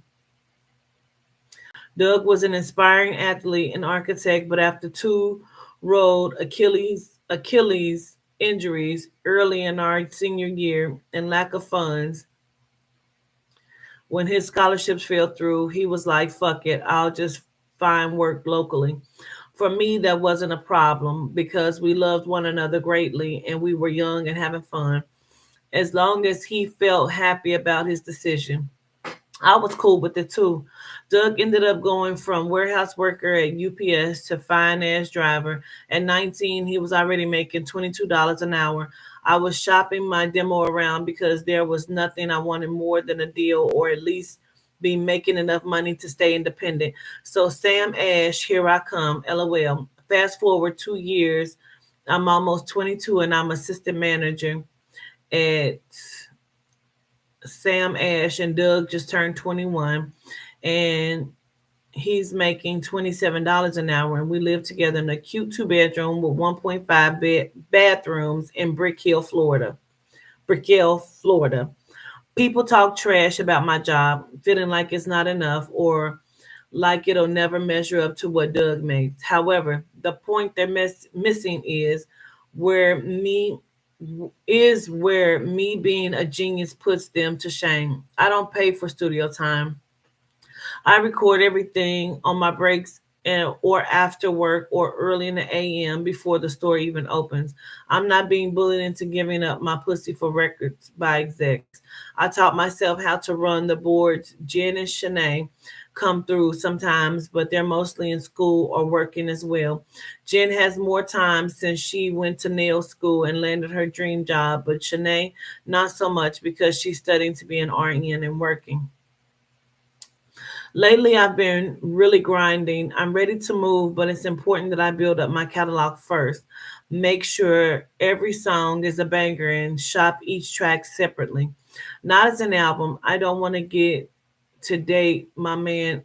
I don't get to date my man as much. Sometimes I feel like I've been taking off more than I can chew in our relationship. We're kind of too young to be settling down, but at the same time, we spend a lot of time together, and I want to be his everything, being everything for, being everything for and to myself first is vital. Besides, he worked 10 hours a day, so we try to talk as much during the day, and we go straight home sometimes. But mostly, if we make plans tonight, wait a minute, but mostly only if we make plans. Tonight, my coworker will be recording me, and I have a 2 hour window to make my track shape. I won't reach our apartment until about 10 p.m., but it's still enough time to go out with Doug. Tomorrow afternoon, I'm on Zoom with execs from United Masters, and I'll play a few of my tracks for them. It's really up from here, in my opinion, because all of my tracks speaks volumes. My voice has always been an instrument. My cadences are flawless, and I'm preparing for this. I've been preparing for this for a while now. Finally, the last customer for the evening is leaving. I lock up and I pay Rob $60 for the 2 hours he was about to spend recording me. We get right to recording. I start my first 4 bars, then realize the hook wasn't wasn't gonna work, and I just wanted to continue without the hook. Just bars and ad libs. That's all I wanted to hear in the end. I was most excited about this production because the producer I bought it from is up and coming, and he's done shit for Jeezy and Two Chains, Snoop and Sweetie, to name a few. I got a decent discount for the track too. I can't wait to play this for United Masters exec tomorrow. After all, it never matters what they really think. As long as I believe in my art, I could really conquer anything. Staying independent means more money out of my pockets, but with UM, they could front the bill to get the ball rolling, and I'll recover on the back end. I can't wait to get to the crib and play it for Doug. I hope he likes everything about it and gives me feedback like he usually does. We finalized the mix down. It took me about 30 minutes to record, and the rest of the time we spent on making sure the quality met my expectations. We made sure everything in the store was straight and locked up after ourselves. I hopped in my car and Rob hopped in too. We listened to the track in the car while we waited on his lift, and after about 10 minutes, his lift was there and I hauled ass. I got to the house 25 minutes later, excited to see Doug and see how his day went, plus play the track. And when I turned the key to the door and stepped inside, I saw a note. It was definitely a courtesy note. Neil, I need a few days to think. I feel like we're never around one another anymore. We spend too much time together when we're around we spend too much time together when we're around one another. It's not you, it's me. It's not the sex because you do everything right. I think we haven't had enough time apart, and now you're about to take off and do big things like you always talked about. So I just need to make sure this is where I want to be, and if not, then give you space to be and do you, but without me. I'll be all right. Ain't this about a dog ass bitch? So I started thinking to myself, where the fuck could he be? Because he ain't about to just write no punk ass note. Think he just gonna get back to me whenever. I'ma just be cool with it. Like go sleep off women. Like go sleep it off and be okay. All the shit I'm gonna be tonight. Wait a minute. Wait. Like go sleep it off and be okay. And all the shit I'm not gonna be tonight or at all. Period. What the fuck is a few days? Where you gonna be for these few days? Can we talk about it during these few days? Are you safe? Bruh, is it someone else? All these damn thoughts running through my mind. Did I not make the spaghetti right? I know what I'm gonna do. I'll shower when I get back. I know who to call. Or better yet, just slide by. I'll call her when I pull up. Meanwhile, I do a quick check in our bedroom, and the second bedroom has mostly our clothes and shoes and stuff, but both of his duffel bags were gone. Very interesting just for a few days. The fuck? I drive about 15 more minutes south, and I can see her car right off the expressway. I pull up, I call, she answers. I ask no questions. I just hit her with the bitch, come outside. I didn't want to go inside and disrespect Abuela like that. Shanae is half Spanish American and her father is from Ghana. I'm so frustrated and pissed. It wasn't until about 6 minutes into telling her about the note and giving her a small footnotes into what's been happening in between Doug and I until I noticed about 7 or 8 cars down there was a dark colored Dodge Charger that looked like it could have been Doug's. but I couldn't really tell. So I stopped talking and started walking toward that car to read the plate. I'm saying to myself, the 3.5 in the 3.5 seconds it took me to get there, this motherfucking plate better say JRG 44. Wait a minute. Shanae, where is he? What the fuck is happening? Somebody gotta have answers. What have I missed? What am I missing? I upped my MC2. I yelled at her, start talking, bitch. And with all the noise and shit we making, going back and forth, the neighbor started to merge and Doug peeps his head out the door. Babe, it's been 3 years since that night. I signed my deal a few days ago. Funny how time flies and how those days turned into a few years and a few meals for me. I'm really about to go on stage in a few. When I come off stage, we're gonna chop it up some more. Stay down in the meantime. Hey, say hell yeah one time for the one time. That was good.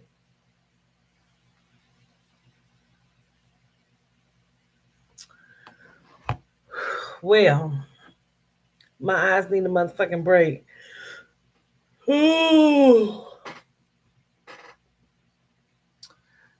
The stories are good. Excuse me. The stories are good. I'm so appreciative to y'all that y'all even took it as seriously as you have taken it and committed yourselves to doing it, you know. So I love y'all to life. I'm going to let y'all go. It has been 3 hours and 16 minutes of reading. My eyes need a break. I can barely even see. Um, child. Whew, I can't see them. Put these back on. Okay, there we go. So, love y'all to life. Let's keep track. We have a few more stories to look over and read, and we will do so over the next few days. Um, you didn't miss the whole live, Lieutenant. So, anyway, y'all are doing very well on this raw vegan challenge. We're doing all that we can do. Okay. I know it's been difficult for some. It's not been as difficult this time for me. However, I have had some sleepless moments, just because like today, even though my salad that I ate was completely raw vegan, um, they had fried up some vegan bacon and put it on top. I'm not making a big deal out of it because I'm still sticking to the plan of what it was. Okay, so we will be back tomorrow to read some more stories. I appreciate y'all. I love y'all to life. This is going to be amazing. Have a good night, y'all. Peace.